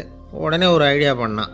அந்த சென்ட்டை சின்ன சின்ன பாட்டில்களில் அடைச்சி ஜன்னல் ஓரமாக அடுக்கி வச்சுட்டான். அதை விற்றா நிறைய பணம் கிடைக்குமே. அதனால் இதுக்கு இடையில் ஒரு நாள் அவன் அப்படியே உட்காந்துருந்தான். அந்த நேரம் நண்பன் வந்தான். ஏண்டா, உன் பழைய தொப்பியை மாற்றப்படாதா, ஊரில் எல்லோரும் கேலி பேசுகிறாங்களே ஒன்று தொப்பி சாமின்னு அப்படின்னு சொல்லி கேட்டிருக்கான். இந்த சென்ட்டு பாட்டில் விற்றதும் பணம் வரும், அதுக்கப்புறம் பார்க்கலாம் அப்படின்னு நானா. இவன் சரி வா, நீச்சல் குளத்துக்கு போயிட்டு வருவோம் அப்படின்னு கூப்பிட்ருக்கான் நண்பன். 2 பேரும் போனாங்க. அதே நேரம் அந்த ஊர் நீதிபதியும் அங்கே குளிக்க வந்தாராம். அவர்கிட்ட இருந்தது விலை வசந்த ஒரு புது தொப்பி. அதை அங்கே இருந்த ஸ்டாண்டில் மாட்டிவிட்டு குளிக்க போனார். இதுக்கிடையில் குப்புசாமி குளிச்சுட்டு வந்தான். அவனுடைய பழைய தொப்பியை காணலை. அந்த புது தொப்பியை பார்த்தா இது நண்பனுடைய வேலை தான் அப்படிங்கிறதாக புரிஞ்சுக்கிட்டு அதை எடுத்து மாட்டிகிட்டு வந்துட்டான். நீதிபதி குளிச்சுட்டு வந்து பார்க்குறாரு, தொப்பியை காணும். போலீஸில் புகார் கொடுத்தார். அவங்க தேடினாங்க. ஒரு மூலையில் பழைய தொப்பி கிடச்சிது. அடடா, இது நம்ம குப்புசாமியோட தொப்பி இல்லையா அப்படின்னு நானா ஒருத்தன். உடனே அவன் வீட்டுக்கு தேடிட்டு போயிருக்காங்க. அங்கே போய் பார்த்தா புது தொப்பி அங்கே இருக்குது. உடனே அவனுக்கு 1000 ரூபாய் அபராதம் போட்டாங்களாம். அவன் பணத்தை கட்டிவிட்டு ரொம்ப எரிச்சலோடு வீட்டுக்கு வந்தான். பழைய தொப்பி கண்ணில் பட்டுது. மறுபடியும் உன்னால் தானே எனக்கு 1000 ரூபா நஷ்டம் அப்படின்னு சொல்லி அதை எடுத்துக்கிட்டு அப்படி போயிருக்கான். அந்த ஊர் குளத்தில் வீசி எரிஞ்சிட்டு வந்துட்டான். அது மீன் பிடிக்கிற ஒருத்தன் கையில் சிக்கிச்சு. அவன் வர்ற வழியில் அதை எடுத்து வேகமாக வீசி எறிஞ்சான். அது நேராக குப்புசாமி வீட்டு ஜன்னல் வழியாக உள்ளே வந்து இந்த சென்ட்டு பாட்டில்கள் மேலே விழுந்து எல்லாம் உடஞ்சி நொறுங்கி போச்சு. குப்புசாமி பார்த்தான். தோட்டத்தில் ஆழமாக ஒரு குழியை வெட்டினான். அந்த தொப்பியை போட்டான், மூடிவிட்டான். இதை அடுத்த வீட்டுக்காரன் பார்த்தான். ஏதோ புதையல் தான் வச்சுருக்கான் போல இருக்குன்னு நினச்சான். போலீஸில் போய் புகார் கொடுத்துட்டான். மறுபடியும் போலீஸ் குழியை தோண்டினாங்க. பழைய தொப்பி மறுபடியும் வெளியில் வந்தது. எல்லோரும் சிரிக்கிறாங்க. அன்னைக்கு ராத்திரியே அந்த தொப்பியை எடுத்துக்கிட்டு நேராக புறப்பட்டான். ஒரு கல்லில் அதை சேர்த்து கட்டி குடிநீர் தொட்டி இருக்கும்ல, அதில் போட்டுட்டு வந்துட்டான். இனிமேல் என்ன பண்ணும் பார்ப்போன்னு. ஒரு நாள் திடீர்னு குழாயெல்லாம் அடைப்பட்டு போச்சு. மாநகராட்சி அலுவலர்கள் வந்து என்னன்னு பார்த்தா அந்த பழைய தொப்பி குழாயை அடைச்சிக்கிட்டு இருக்குது. இது குப்புசாமியோட தொப்பிங்கிறது தான் எல்லாருக்கும் தெரியுமே. உடனே குடிநீரை வந்து பாழாக்கணத்துக்காக குப்புசாமிக்கு கோர்ட்டு 2500 ரூபா அபராதம் போட்டுவிட்டுது. அதையும் கட்டிவிட்டு வெளில வந்தான். கடைசியாக முடிவு பண்ணான். ஒரு நெருப்பு குச்சியை கிழிச்சான். தொப்பியை கொளுத்தினான். எரிஞ்சுது. எடுத்து வெளில எரிஞ்சான். கொஞ்ச நேரத்தில் தீ அணைப்பு படம் வந்துட்டுது. ஆமாம், இவன் எடுத்து எரிஞ்சது வெளியில் விழுந்து வீட்டு கூரையே பற்றிக்கிட்டு எரிய ஆரம்பிச்சுட்டுது. அவனோட பணத்தாசையும் அதோடு சேர்ந்து எரிஞ்சு போச்சான். இப்படி ஒரு கதை. இந்த கதையை சொல்லி முடித்தார் அந்த இமயமலை அடிவாரத்தில் இருந்த சன்னியாசி. இப்போ அந்த குப்புசாமி எங்கே இருக்கிறான்னு கேட்டார் எதிரில் இருந்தவர். இதோ உன் எதிரிலே இருக்கிறான், நான் தான் அந்த குப்புசாமி அப்படின்னாரான் அந்த சன்னியாசி. அந்த குப்புசாமிகிட்ட இருந்தது மாதிரி ஒரு பழைய தொப்பி நம்ம ஒவ்வொருத்தர்கிட்டையும் உண்டு. அதை எப்படி தொலைக்கிறதுன்னு தெரியாமல் தடுமாறிக்கிட்டு இருக்கிறோம். அது என்ன தொப்பிங்கிறீங்களா? அதுதான் நம்மை சூழ்ந்திருக்கிற மாயை அப்படிங்கிறார் சுவாமி சின்மயானந்தர். மெய்ஞானம் கிடைக்கிறப்போ மாயை வந்து எரிஞ்சு போகும் அப்படிங்கிறது அவருடைய கருத்து. நம்மால் ஒருத்தர் வேகமாக ஓடி வந்தார். காலில் மாட்டியிருந்த பழைய செருப்பு ரெண்டையும் ஆவேசமாக தூக்கி ஒரு கிணத்துல போட்டுட்டு வெறுங்காலோடு நடந்து வந்துக்கிட்டு இருக்கிறார். ஏன் அப்படி பண்ணீங்க அப்படின்னு கேட்டோம். அந்த செருப்புக்கு சொந்தக்காரன் வந்து பின்னாடி வந்துக்கிட்டு இருக்கிறான், அதனால் அப்படி பண்ணேன் அப்படிங்கிறார் இவர். காசியில் இருக்கிற கடவுள் காசி விஸ்வநாதர், அங்கே இருக்கிற தேவி காசி விசாலாட்சி. இவங்க 2 பேரும் ஒரு நாள் பேசிக்கிட்டு இருந்தப்போ கடவுள் சொன்னார், இந்த மனிதர்களை நாம் ரொம்பவும் நம்பிக்கையோடு தான் படைச்சிருக்கிறோம். இருந்தாலும் அவங்களுக்கு தான் நம்பிக்கை இல்லை, எதுலேயும் ஒரு உண்மையான நம்பிக்கை இல்லாமல் வாழ்ந்துக்கிட்டு இருக்கிறாங்க அப்படின்னார். என்ன அப்படி சொல்கிறீங்க? அதோ பாருங்கள், எவ்வளவு பேர் காசியை தேடிட்டு வந்து கங்கையில் குளிச்சுக்கிட்டு இருக்கிறாங்க. அவங்களெலாம் நம்பிக்கை இல்லைன்னா இவ்வளவு தூரம் தேடிட்டு வந்து இங்கே குளிப்பாங்களா அப்படின்னு நாங்கள் தேவி. சரி, அதை சோதித்து பார்க்கலாம் அப்படின்னு 2 பேரும் முடிவு பண்ணிக்கிட்டாங்க. உடனே ஒரு திட்டம் போட்டாங்க. அது எப்படின்னா, நாம் 2 பேருமே பக்தர்கள் மாதிரி உருவத்தை மாற்றிக்கிட்டு கங்கை கரைக்கு போக வேண்டியது. நான் வந்து கங்கையில் இறங்கி குளிக்கிறேன். கொஞ்ச நேரத்தில் சுழலில் மாட்டிக்கிட்டது மாதிரி நடிக்கிறேன். நீ உடனே கரையிலிருந்து சத்தம் போடும். என்னோடய வீட்டுக்காரரை யாராவது காப்பாற்றுங்களேன்னு சத்தம் போடும். அதோடு இன்னொன்று சொல்லு, யாராவது ஒரு புண்ணிய ஆத்மா அவர்கிட்ட போய் அவருடைய முடியை பிடிச்சி இழுக்கணும். அப்படி ஒரு சாபம் இருக்குது எங்களுக்கு. புண்ணிய ஆத்மா, அதாவது எந்த பாவமும் செய்யாத இல்லாத ஒருத்தர் தான் அவரை காப்பாற்ற முடியும். அப்படிப்பட்டவங்க யாராவது வெள்ளத்தில் குதித்து என்னுடைய கணவரை காப்பாற்றுங்கோ அப்படின்னு நீ சத்தம் போடு, கூச்சல் போடு, என்ன நடக்குதுன்னு பார்க்கலாம் அப்படின்னார் கடவுள். சரின்னு சொல்லி 2 பேருமா சாதாரண பக்தர்கள் மாதிரி கங்கை கரைக்கு வந்து சேர்ந்தாங்க. அவர் இறங்கி குளித்தார். திட்டம் போட்டது மாதிரியே சுழலில் மாட்டிக்கிட்டது மாதிரி கத்துனார். கரையில் இருந்த அந்த அம்மா, ஐயோ என் கணவரை காப்பாற்றுங்களேன், யாராவது காப்பாற்றுங்களேன்னு கத்துனாங்க. பல பேர் ஓடி வந்தாங்க. உடனே இவங்க, பாவம் இல்லாத புண்ணிய ஆத்மா ஒருத்தரால் தான் என்னுடைய கணவர் காப்பாற்றப்படணுங்கிறது விதி, அப்படி ஒரு சாபம் இருக்குது, அதனால் புண்ணிய ஆத்மா யாராவது அவர்கிட்ட போய் அவர் முடியை பிடிச்சி தூக்குனா அவரை காப்பாற்றி போடலாம் அப்படின்னாங்க. இவங்க இப்படி சொன்னதும் எல்லாரும் திகைச்சு போய் நின்றுட்டாங்க. ஒவ்வொருத்தருக்கும் அவங்க செஞ்ச பாவம்லாம் ஒவ்வொன்றா ஞாபகத்துக்கு வர ஆரம்பிச்சுட்டுது. சரி, இதுக்கு நாம் லாயக்கு இல்லை அப்படின்னு சொல்லி ஒதுங்கி போக ஆரம்பிச்சிட்டாங்க எல்லாம். இந்த சமயத்தில் யாரோ ஒருத்தர் வேகமாக ஓடி வந்தார். ஆற்றுல குதிச்சார். அவர்கிட்ட போனார், முடியை பிடிச்சார், தூக்குனார், அவரை காப்பாற்றி கரைக்கு கொண்டுட்டு வந்துட்டார். அப்படி காப்பாற்றின அந்த ஆளை இவங்க 2 பேரும் தனியாக கூப்பிட்டுக்கிட்டு ஒரு மண்டபத்துக்கு வந்துட்டாங்க. வந்து விசாரிக்கிறாங்க. நீ யாரப்பா அப்படின்னு கேட்குறாங்க. ஏதும் தெரியாத மாதிரி. நான் இந்த ஊர் அன்ன சத்திரத்தில் வேலை செய்கிற ஒரு சமையல்காரன் அப்படிங்கிறார். நீ வந்து கங்கையில் குளிக்கிறது உண்டான்னு கேட்டிருக்காங்க. நான் இந்த ஊர்லேயே தான் இருக்கிறேன், இருந்தாலும் தினமும் கங்கையில் குளிக்கிறது இல்லை, எப்போவாவது ஒரு நாள் அங்கே குளிப்பேன் அப்படின்னார். கங்கையில் மூழ்கி எழுந்திரிச்சா பாவம்லாம் தொலையும்னு சொல்கிறாங்க. அப்படி இருக்கிறப்போ அங்கே இன்றைக்கி கங்கையில் குளிச்சுக்கிட்டு இருக்கிறவங்கெல்லாம் தங்களை வந்து புண்ணிய ஆத்மாவா நினைக்கல. கங்கையில் குளிக்காத நீ உன்னை வந்து புண்ணிய ஆத்மாவா நினச்சி என்னை காப்பாற்ற வந்திருக்கிற, அது எப்படி அப்படின்னு கேட்டார். அதுக்கு அந்த ஆள் சொல்கிறான், கங்கையில் குதிச்சதுக்கு அப்புறம் தானே உங்களை காப்பாற்ற போகிறோம். அப்படி குதிக்கும் பொழுது என்னுடைய பாவம்லாம் போயிருக்கும்ல, நான் புண்ணிய ஆத்மாவாக ஆயிருப்பேனே, அதனால தான் துணிஞ்சு வந்து உங்களை காப்பாற்றினேன் அப்படின்னா. கடவுளும் தேவியும் அவனுக்கு வந்து காட்சி கொடுத்தாங்களாம். இப்படி ஒரு கதை உண்டு. அதாவது கங்கையில் குளிச்சுக்கிட்டு இருக்கிறவங்களுக்கே தங்களுடைய பாவம் போகுங்கிற நம்பிக்கை பரிபூர்ணமாக இல்லை, குளிக்காத ஒருத்தனுக்கு அந்த நம்பிக்கை இருந்தது. அதனால் அவனால் கடவுளை பார்க்க முடிஞ்சது. கடவுளை வந்து நாமளும் பார்க்க முடியுமா முடியாதா அப்படிங்கிற குழப்பம்லாம் நமக்கு வேண்டியதில்லை.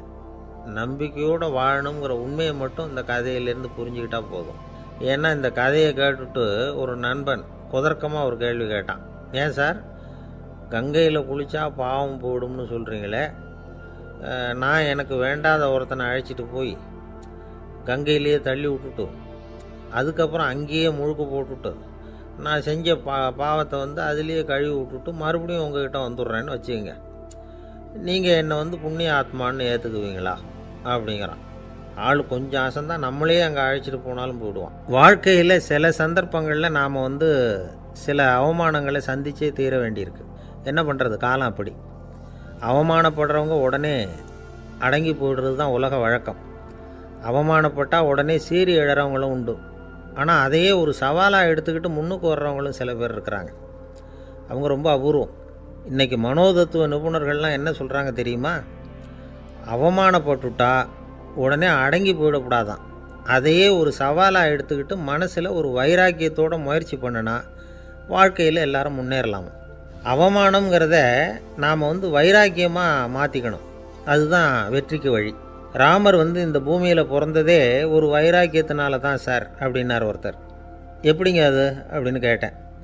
அவர் சொன்னார், தசரதருக்கு ராமர் வந்து குழந்தையாக வந்து பிறக்கணும், அப்போ தான் இங்கே இருக்கிற கஷ்டங்கள்லாம் நீங்கும் அப்படின்னு சர்வ லோகமும் எதிர்பார்த்துக்கிட்டு இருக்குது.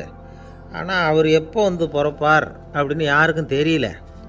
அந்த காரியம் சீக்கிரம் நடக்கணுமே, அதுக்கு என்ன பண்ணுறது. நாரதர் வந்தார் ஒரு நாள் தசரதரை தேடி. தசரதா, உனக்கு ஒரு செய்தி தெரியுமான்னு ஆரம்பித்தார். அவர் எப்பவும் இப்படித்தானே ஆரம்பிக்கிறது வழக்கம். என்ன விஷயம்னு கேட்டார் தசரதர். தசரதா, நீ அடிக்கடி உன்னோட தேரில் ஏறிக்கிட்டு தேவலோகத்துக்கு போகிற, அங்கே போகிற வர்ற எல்லாம் பண்ணிகிட்ருக்க, எல்லாம் சரி. தேவலோகத்துலேயும் உன்னை நல்லபடியாக தான் வரவேற்கிறாங்க. தேவேந்திரன் உன்னை பிரியமாக அழைச்சிட்டு போய் தன்னுடைய அரியாசனத்திலேயே தனக்கு பக்கத்திலேயே உட்கார வைக்கிறான். நீயும் சந்தோஷமாக உட்காந்து பேசிவிட்டு வந்துடுற. ஆனால் நீ இங்கே வந்ததுக்கு அப்புறம் அங்கே என்ன நடக்குது தெரியுமா உனக்கு அப்படின்னாரான் நாரதர். என்ன நடக்குது எனக்கு ஒன்றும் தெரியலையே அப்படின்னாரான் தசரதர். நாரதர்கிட்ட வந்து கிட்டத்தில் வந்து கேட்டிருக்கார், கொஞ்சம் சொல்லுங்கள் என்னது அப்படின்னு. அவர் நெருங்கி வந்தாரான் நாரதரும். மெதுவாக அவர் காதோட காதாக சொன்னாராம். அதாவது நம்ம பாஷையில் சொல்லப்போனால் பற்ற வைக்கிறார். நீ அங்கே தேவேந்திரங்கிட்ட உட்காந்து பேசிவிட்டு வந்த பிறகு நீ அங்கே உட்காந்துருந்த அரியாசனத்தை தண்ணி ஊற்றி கழுவி சுத்தப்படுத்துகிறாங்க. நீ என்ன அந்த அளவுக்கு சுத்தம் இல்லாத ஆளா, தினம் குளிக்காமையாக இருக்கிற அப்படின்னாராம். தசரதருக்கு இது ரொம்ப அவமானமாக போயிட்டுது. அப்படியே செய்கிறாங்க அப்படின்னாராம். ஆமாம், நீ வேணும்னா நான் சொல்கிறது உண்மையா இல்லையா அப்படின்னு சோதனை பண்ணி பார்த்துக்கோ அப்படின்னாரான் நாரதர். உடனே தசரதர் இதுக்காகவே புறப்பட்டு தேவலோகம் போனார். அங்கே வழக்கம் போலவே இவரை கூப்பிட்டு உட்கார வச்சு பேசிக்கிட்டு இருந்தான் தேவேந்திரன். கொஞ்ச நேரம் பேசிக்கிட்டு இருந்துட்டு சரி நான் கிளம்புறேன்னு புறப்பட்டார். சரி, அவனும் வாசல் வரைக்கும் வந்து வழி அனுப்பி வச்சுட்டு உள்ளே போயிட்டான். தசரதர் வெளியில் கொஞ்ச நேரம் மறைஞ்சி இருந்துட்டு மெதுவாக உள்ளே எட்டி பார்த்தார் என்ன நடக்குதுன்னு. நாரதர் சொன்னது உண்மைதான். தசரதர் உட்காந்துருந்த ஆசனத்தை அங்கே 2 தேவர்கள் கழுவி சுத்தப்படுத்திக்கிட்டு இருக்கிறாங்க. தசரதரால் இதை தாங்கிக்க முடியல. அவருக்கு ரொம்ப அவமானமாக போச்சு. நேராக கிடுகிடுன்னு தேவேந்திரங்கிட்டே போனார். நான் உட்காந்துருந்த இருக்கையை சுத்தம் பண்ணுறியே, நான் என்ன அந்த அளவுக்கு பாவியா அப்படின்னு கேட்டார். ரொம்ப கோபமாக கேட்டார். தசரதரே, மனுஷனுக்கு 3 கடன்கள் உண்டு. தேவ கடன், ரிஷி கடன், பித்ரு கடன். இதை தீர்க்காதவன் பாவியாகிறான். இதில் மகனை பெறுவதால் தான் பித்ரு கடன் தீரும். உனக்கு மகன் கிடையாது, அதனால் நீ பாவியாகிற. பாவி உட்கார்ந்துருந்த இடம்ங்கிறதுனால அதை சுத்தம் செய்ய வேண்டியது எங்கள் கடமை அப்படின்னு நானும் தேவேந்திரன். இந்த இடத்துல தசரதருக்கு ஏற்பட்ட அவமானம் ஒரு வைராக்கியமாக மாறிச்சு. தேவேந்திரனே கேட்டுக்கோ, ஒரு மகனை பெற்ற பிறகு தான் இந்த சபையில் மறுபடியும் அடி எடுத்து வைப்பேன் அப்படின்னு சொல்லிவிட்டு போயிட்டாராம். போய் புத்திர காமேஷ்டி யாகம் பண்ணார். புத்திரர்கள் பிறந்தார்கள். இந்த கதையில் உள்ள கருத்து என்னென்னா, தேவேந்திரன் தசரதரை அப்படி அவமானப்படுத்தலைன்னா அவருக்கு இப்படி ஒரு வைராக்கியம் பிறந்திருக்குமா? யோசித்து பார்க்கணும். நமக்கு ஏற்படுகிற சில அவமானங்களையும் வைராக்கியமாக மாற்றிக்குவோம். அப்படி மாற்றிக்கிட்டோம்னா வாழ்க்கையில் முன்னேறலாம். நம்ம ஆளுங்க சில பேர் அவமானத்தை வைராக்கியமாக மாற்றிக்கிறது எப்படி தெரியுமா? நம்மக்கிட்ட ஒரு பையன் சொன்னான், எங்கள் அப்பா என்னை எல்லாருக்கும் முன்னாடி வச்சு திட்டிவிட்டார், பொறுப்பு இல்லாமல் ஊர் சுற்றுறேன்னு சொல்லி அவமானப்படுத்தி விட்டார். இனிமேல் நீ என் முகத்திலேயே முழிக்காதரா போடான்னு வேற சொல்லிவிட்டார். எனக்கு ரோஷம் வந்துட்டுது. அந்த அவமானத்தை வைராக்கியமாக மாற்றிக்கிட்டேன். அன்னையிலேருந்து அவர் முகத்திலேயே முழிக்கிறதில்ல அப்படின்னா. அப்படியான்னு கேட்டோம். ஆமாங்க, அவர் வீட்டில் இல்லாத நேரமாக பார்த்து உள்ள சமையல் கட்டுக்கு போய் சாப்பிட்டுட்டு நைஸாக வெளியில் வந்துடுவேன் அப்படிங்கிறான் அவன். ஜவஹர்லால் நேரு பிரதமராக இருந்த சமயம் அவர் ஒரு தடவை சென்னைக்கு வந்திருக்கிறார். இங்கே சில முக்கிய நிகழ்ச்சிகளில் கலந்துக்கிறதுக்காக வந்திருந்தார். ஆளுநர் மாளிகையில் ஒரு நாள் ராத்திரி தங்கி மறுநாள் புதுடெல்லி புறப்படுறதாக ஏற்பாடு. நிகழ்ச்சியிலெல்லாம் முடிச்சுக்கிட்டு ஆளுநர் மாளிகையில் தங்கியிருக்கிறார். அன்றைக்கு இரவு படிக்கிறதுக்கு ஒரு முக்கியமான புத்தகம் அவருக்கு தேவைப்பட்டது. அந்த சமயத்தில் உலக அளவில் ஒரு முக்கியமான பொருளாதாரம் சம்பந்தமான ஒரு புத்தகம் வெளியாகி இருக்கிற விஷயம் அவருக்கு தெரியும். அந்த புத்தகம் மெட்ராஸுக்கு வந்திருக்குமா, அது இங்கே கிடைக்குமா அப்படின்னு விசாரிச்சிருக்கிறார் நேருஜி. அவர் இப்படி கேட்ட உடனே அங்கே இருந்தவங்கெல்லாம் ரொம்ப பரபரப்பாக செயல்பட ஆரம்பிச்சுட்டாங்க. முக்கியமான இடங்கள்ல எல்லாம் விசாரிச்சிருக்கிறாங்க அந்த புத்தகம் உங்ககிட்ட இருக்கான்னு. சென்னையில் உள்ள கன்னிமாரா நூல் நிலையத்துக்கு எப்படியும் அந்த புத்தகம் வந்திருக்கணும் அப்படின்னு ஒரு நம்பிக்கை. அங்கே விசாரித்தாங்க. அந்த புத்தகம் 2 நாளைக்கு முன்னாடி தான் அங்கே வந்திருக்குது அப்படிங்கிற விஷயம் தெரிஞ்சுது. உடனே எல்லோரும் அங்கே ஓடினாங்க. அவங்களுக்கு இன்னொரு சந்தேகம், புத்தகம் வந்திருக்கு சரி, அது இந்த சமயத்தில் வேறு யாரும் படிக்கிறதுக்கு எடுத்துகிட்டு போயிருக்கக்கூடாதே அப்படிங்கிற சந்தேகம். இருந்தாலும் மனசுக்குள்ளே ஒரு தைரியம், இப்படி ஒரு புத்தகம் வெளிவந்திருக்கிற விஷயமே நேருஜி சொல்லி தான் நமக்கே தெரியும். அதுவும் இல்லாமல் உலக பொருளாதாரம் சம்பந்தமான ஏதோ ஒரு புத்தகம் அது. அதை போய் இந்த நேரத்தில் அவ்வளவு ஆர்வமாக யார் எடுத்துகிட்டு போயிட போகிறாங்க அப்படிங்கிற தைரியம். இந்த தைரியத்தோடு அந்த நூல் நிலையத்துக்கு ஓடினாங்க. புத்தகத்தை தேடினா அது கிடைக்கல, யாரோ எடுத்துகிட்டு போயிருக்கிறாங்க. நேருவுக்கு மட்டுமே தெரிஞ்சிருந்த அந்த புத்தகம் பற்றின விஷயம் சென்னையில் வேற ஒருத்தருக்கும் தெரிஞ்சிருக்குது. உடனே எல்லாரும் பரபரப்பாக அதுக்குன்னு இருக்கிற ரிஜிஸ்டர் இருக்குல்ல, பதிவேடு, அதை புரட்டி பார்க்குறாங்க யார் எடுத்துகிட்டு போகிறாங்கன்னு தெரிஞ்சுக்கிறதுக்காக. எடுத்துகிட்டு போனவங்க அதில் கையெழுத்து போட்டிருப்பாங்கல்ல, அதை பார்த்து யாருன்னு தெரிஞ்சுக்கலாம் அப்படிங்கிறதுக்காக தான் அதை புரட்டுறாங்க. அதோ அந்த புத்தகத்தோட பேர் பக்கத்தில் அதை எடுத்துக்கிட்டு போனவங்க கையெழுத்து உத்து பார்க்குறாங்க எல்லாரும். அதில் போட்டிருக்குது பேர் CN அண்ணாதுரை அப்படின்னு எழுதியிருந்தது. அவர் தான் பேரறிஞர் அண்ணா. நேரு படிக்க விரும்பின ஒரு புத்தகத்தை அதே நேரம் படிக்க விரும்பின இன்னொரு தலைவர் இவர். படிக்கிறதுல அவருக்கு இருந்த ஆர்வத்தை நாம் தெரிஞ்சுக்கணும்னா அதுக்கு எவ்வளவோ சம்பவங்கள் இருக்குது. கடைசி காலத்தில் அவர் அடையாறு மருத்துவமனையில் படுத்திருக்கிறார். அவருக்கு ஒரு முக்கியமான அறுவை சிகிச்சை செய்ய வேண்டியிருக்குது அவசரமாக. அமெரிக்காவிலேருந்து டாக்டர் மில்லர் வந்திருக்கிறார். அவர்கிட்ட கேட்குறார், டாக்டர் நாளைக்கே அறுவை சிகிச்சை செய்ய போகிறீங்களா அப்படின்னு. ஆமாங்கிறார் டாக்டர் மில்லர். நாளைக்கு மறுநாள் செஞ்சுக்கிறேனே அப்படின்னாரான் அண்ணா. ஏன் ஏதாவது நாள் பார்க்குறீங்களான்னு கேட்டிருக்கார். இல்லை, ஒரு புத்தகத்தை படிச்சுக்கிட்டு இருக்கிறேன், அதை நாளைக்குள்ளே முடிச்சிருவேன், அதுக்கப்புறம் நான் இறந்தாலும் கவலை இல்லை அப்படின்னாரான் இவர். அவர் தான் அறிஞர் அண்ணா. சங்ககால நூல்கள்லேருந்து சமீபத்தில் வந்த நூல்கள் வரைக்கும் எல்லாம் அவர் படிச்சிருக்கிறார். ஒரு திருமண விழாவில் அவர் பேசும்பொழுது சொன்ன விஷயம் இது. சங்க காலத்தில் காதலியை மணக்க விரும்புகிறவனுக்கு அவனுடைய தந்தை வீர சோதனைகள்லாம் வைப்பார். போய் புலிப்பல் கொண்டுக்கிட்டு வா, அப்போ தான் என் பொண்ணை கொடுப்பேன் அப்படின்னு சொல்லுவார். காதலன் உடனே காட்டுக்கு போவான், ஒரு புலியை கொன்று அதனுடைய பல்லை கொண்டுக்கிட்டு வருவான். அதை வீர பதக்கத்தில் பதிச்சு அவனுக்கு மாமனார் சூட்டுவார் கல்யாண சமயத்தில். இப்போலாம் காதலன் கிட்ட அப்படி சொல்ல முடியாது. இப்போலாம் காதலன்கிட்ட காட்டுக்கு போய் புலிப்பல் கொண்டுகிட்டு வான்னு யாராவது சொன்னால் புலி தான் மாப்பிள்ளையாக வந்து சேரும் அப்படின்னார். ஒரு கடைக்கு போனேன். 5 ரூபா பணத்தை எடுத்து கொடுத்தேன். ஒரு தினசரி பத்திரிகையை கேட்டேன். அவர் உடனே அங்கே அடுக்கி வச்சுருந்த பத்திரிகையில் ஒன்று எடுத்து என் கையில் கொடுத்தார். வாங்கிக்கிட்டேன். மீதி பணத்தை எடுத்தார். அதையும் என் கையில் கொடுக்கணும்ல, கொடுக்கல. எதிரில் இருந்த பலகையில் வச்சு எடுத்துக்க சொன்னார். எப்பவும் அவர் அப்படி தான் பண்ணுவார். நானும் எடுத்துக்கிட்டு வந்துடுவேன். இவர் ஏன் இப்படி பண்ணுறாருங்கிறது எனக்கு ரொம்ப நாளாக ஒரு சந்தேகம். ஒரு நாள் அவர்கிட்டயே இதை கேட்டுவிட்டேன். ஏங்க, நீங்கள் உங்கள் கடைக்கு வந்து பொருள்கள் வாங்குறவங்களுக்கு நீங்கள் பாக்கி சில்லறையை கொடுக்குறப்போ பலகையில் வச்சு விட்றீங்க, கையில் கொடுக்க மாட்டேங்கிறீங்களே, ஏன் அப்படின்னு கேட்டேன். காசை கையில் கொடுத்தா நம்மக்கிட்ட இருக்கிற லட்சுமி போயிடுவா சார் அப்படின்னார். அதாவது பணம் செலவாயிடும் அப்படின்னு அர்த்தமா. இன்னொரு நண்பர், அவர் ஒரு நாள் வழக்கத்துக்கு மாறாக ரொம்ப சோகமாக உட்காந்துருக்கிறார். ஏங்க என்னாச்சு, ஏன் இப்படி கப்பலே கவிழ்ந்தது மாதிரி உட்காந்துருக்குறீங்க அப்படின்னு கேட்டேன். கப்பலே கவிழ்ந்திருந்தா கூட நான் இப்படி கவலைப்பட மாட்டேன் சார், வேற ஒன்று நடந்து போச்சுன்னார். என்னன்னு கேட்டேன். என் உச்சந்தலையில் பல்லி ஒன்று விழுந்துட்டுதுன்னார். அதுக்காகவா இப்படி அப்படின்னு ஆச்சரியப்பட்டேன். ஆமாங்க, பல்லி உச்சந்தலையில் விழுந்தால் பலன் என்னன்னு பஞ்சாங்கத்தில் பார்த்தேன், மரணம்னு போட்டிருக்கு அப்படின்னு சொல்லிவிட்டு அவர் தொடர்ந்து கவலைப்பட ஆரம்பிச்சிட்டார். இப்படியும் ஒருத்தர், என் கூட வேலை பார்க்குற ஒருத்தர் எப்படி தெரியுமா, தினமும் வலது காலை வச்சு தான் ஆஃபீஸுக்கு உள்ளே நுழைவார். என்னைக்காவது தவறுதலாக இடது காலை வச்சு உள்ளே வந்துட்டார்னா அன்னைக்கு பூரா மனசு சங்கடப்படுவார். எந்த வேலையும் சரியாக ஓடாது. கேரம் போர்டு ஆடுற ஒருத்தர் எப்போ ஆட உட்காந்தாலும் ஸ்ட்ரைக்கரை கை தவறி கீழே விழுற மாதிரி பண்ணி அதுக்கப்புறம் அதை எடுத்துக்கிட்டு ஆட உட்காருவார். ஏன்னா எப்போவும் ஒரு தடவை நிஜமாகவே அது வந்து கை தவறி கீழே விழுந்திருக்குது. அன்னைக்கு பிரமாதமாக ஜெயிச்சுட்டார். உடனே ஒரு முடிவுக்கு வந்துட்டார், கை தவறுனா லாபம் அப்படின்னு. அதுக்கப்புறம் அதையே பழக்கமாக்கிக்கிட்டார். பூனை குறுக்க போனால் சகனம் சரியில்லைன்னு நினைக்கிறவங்க உண்டு.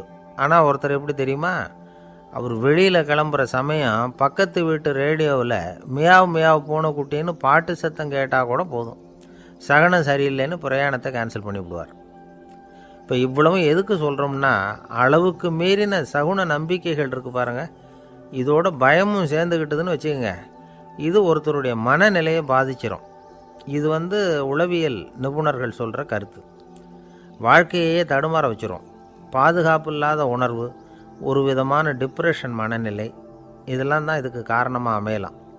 சில பேர் காய்கறி நறுக்க கத்தியை கையில் எடுத்தால் கூட நேரம் சரியாக இருக்கா அப்படின்னு பார்த்துட்டு தான் வேலையை ஆரம்பிக்கிறது வழக்கம். அறிவு தான் மனசுக்கு வாத்தியாராக இருக்கணும். அப்போ தான் வாழ்க்கை வந்து நிம்மதியாக இருக்கும்.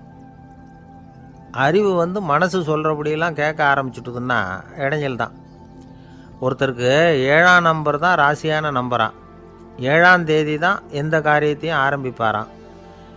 7 எழுத்து வர்றது மாதிரி பேரை மாற்றி வச்சுக்கிட்டார். 7 மணிக்கு தான் தினமும் எழுந்திருப்பார். 7ஆம் நம்பர் வீட்டில் தான் குடியிருக்கார். கல்யாணம் கூட 7ஆம் தேதி தான் பண்ணிக்கிட்டார். அவர் ஒரு நாள் குதிரை பந்தயத்துக்கு போனாராம். குதிரையோட பேரையெல்லாம் பார்த்தார். ஒரு குதிரையோட பேர் 7 எழுத்தில் அமைஞ்சிருந்தது. 7 தானே இவருக்கு அதிர்ஷ்ட நம்பர். அதனால் உடனே அது பேரில் பணத்தை கட்டினார். பந்தயம் நடந்தது. என்ன சார் ஆச்சுன்னு கேட்டாங்க.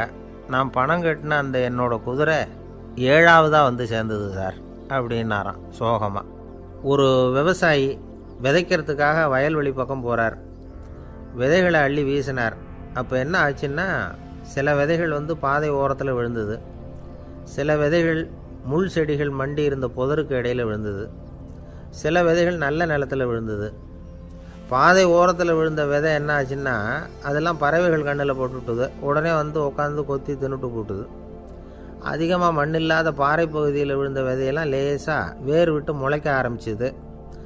அதுக்கப்புறம் வேர் கீழேயும் ஆழமாக போக முடியல, மேலேயும் சூரிய வெப்பம் அதிகம் தாங்க முடியல, எல்லாம் காஞ்சி கருகி போட்டுது. புதர் பகுதியில் சில விதைகள் விழுந்தது இல்லையா, முள் செடிகள் காடாக மண்டி போயிருந்தது.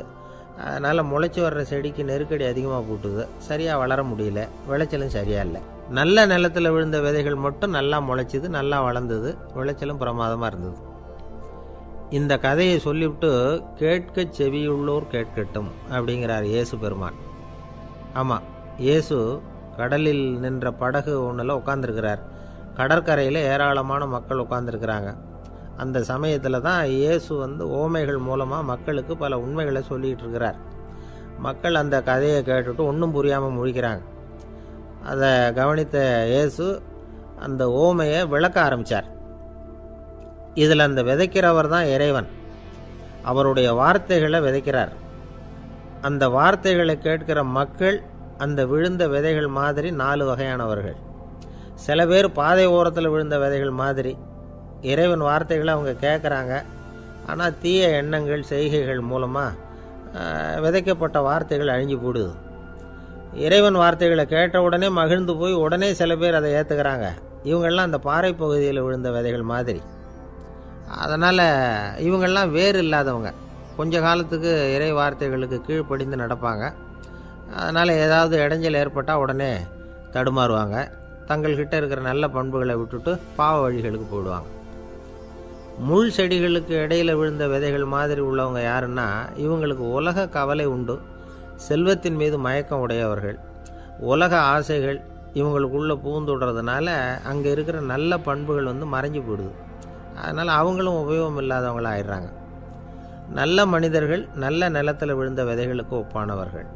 இவங்க இறை வார்த்தையை கேட்குறாங்க, அதை ஏற்றுக்கிறாங்க, அவங்களும் நல்லபடியாக வாழுறாங்க, அடுத்தவங்களுக்கும் உபயோகமாக இருப்பாங்க. இதுதான் இயேசு சொன்ன விளக்கம்.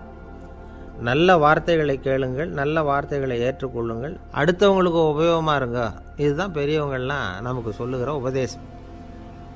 ஒரு அப்பா தன்னுடைய மகனுக்கு உபதேசம் பண்ணார். இதை பாருப்பா, நல்ல வார்த்தைகளை கேட்கணும், எப்போதுமே மகன் அப்பா பேச்சை கேட்குறது நல்லது அப்படின்னாராம்.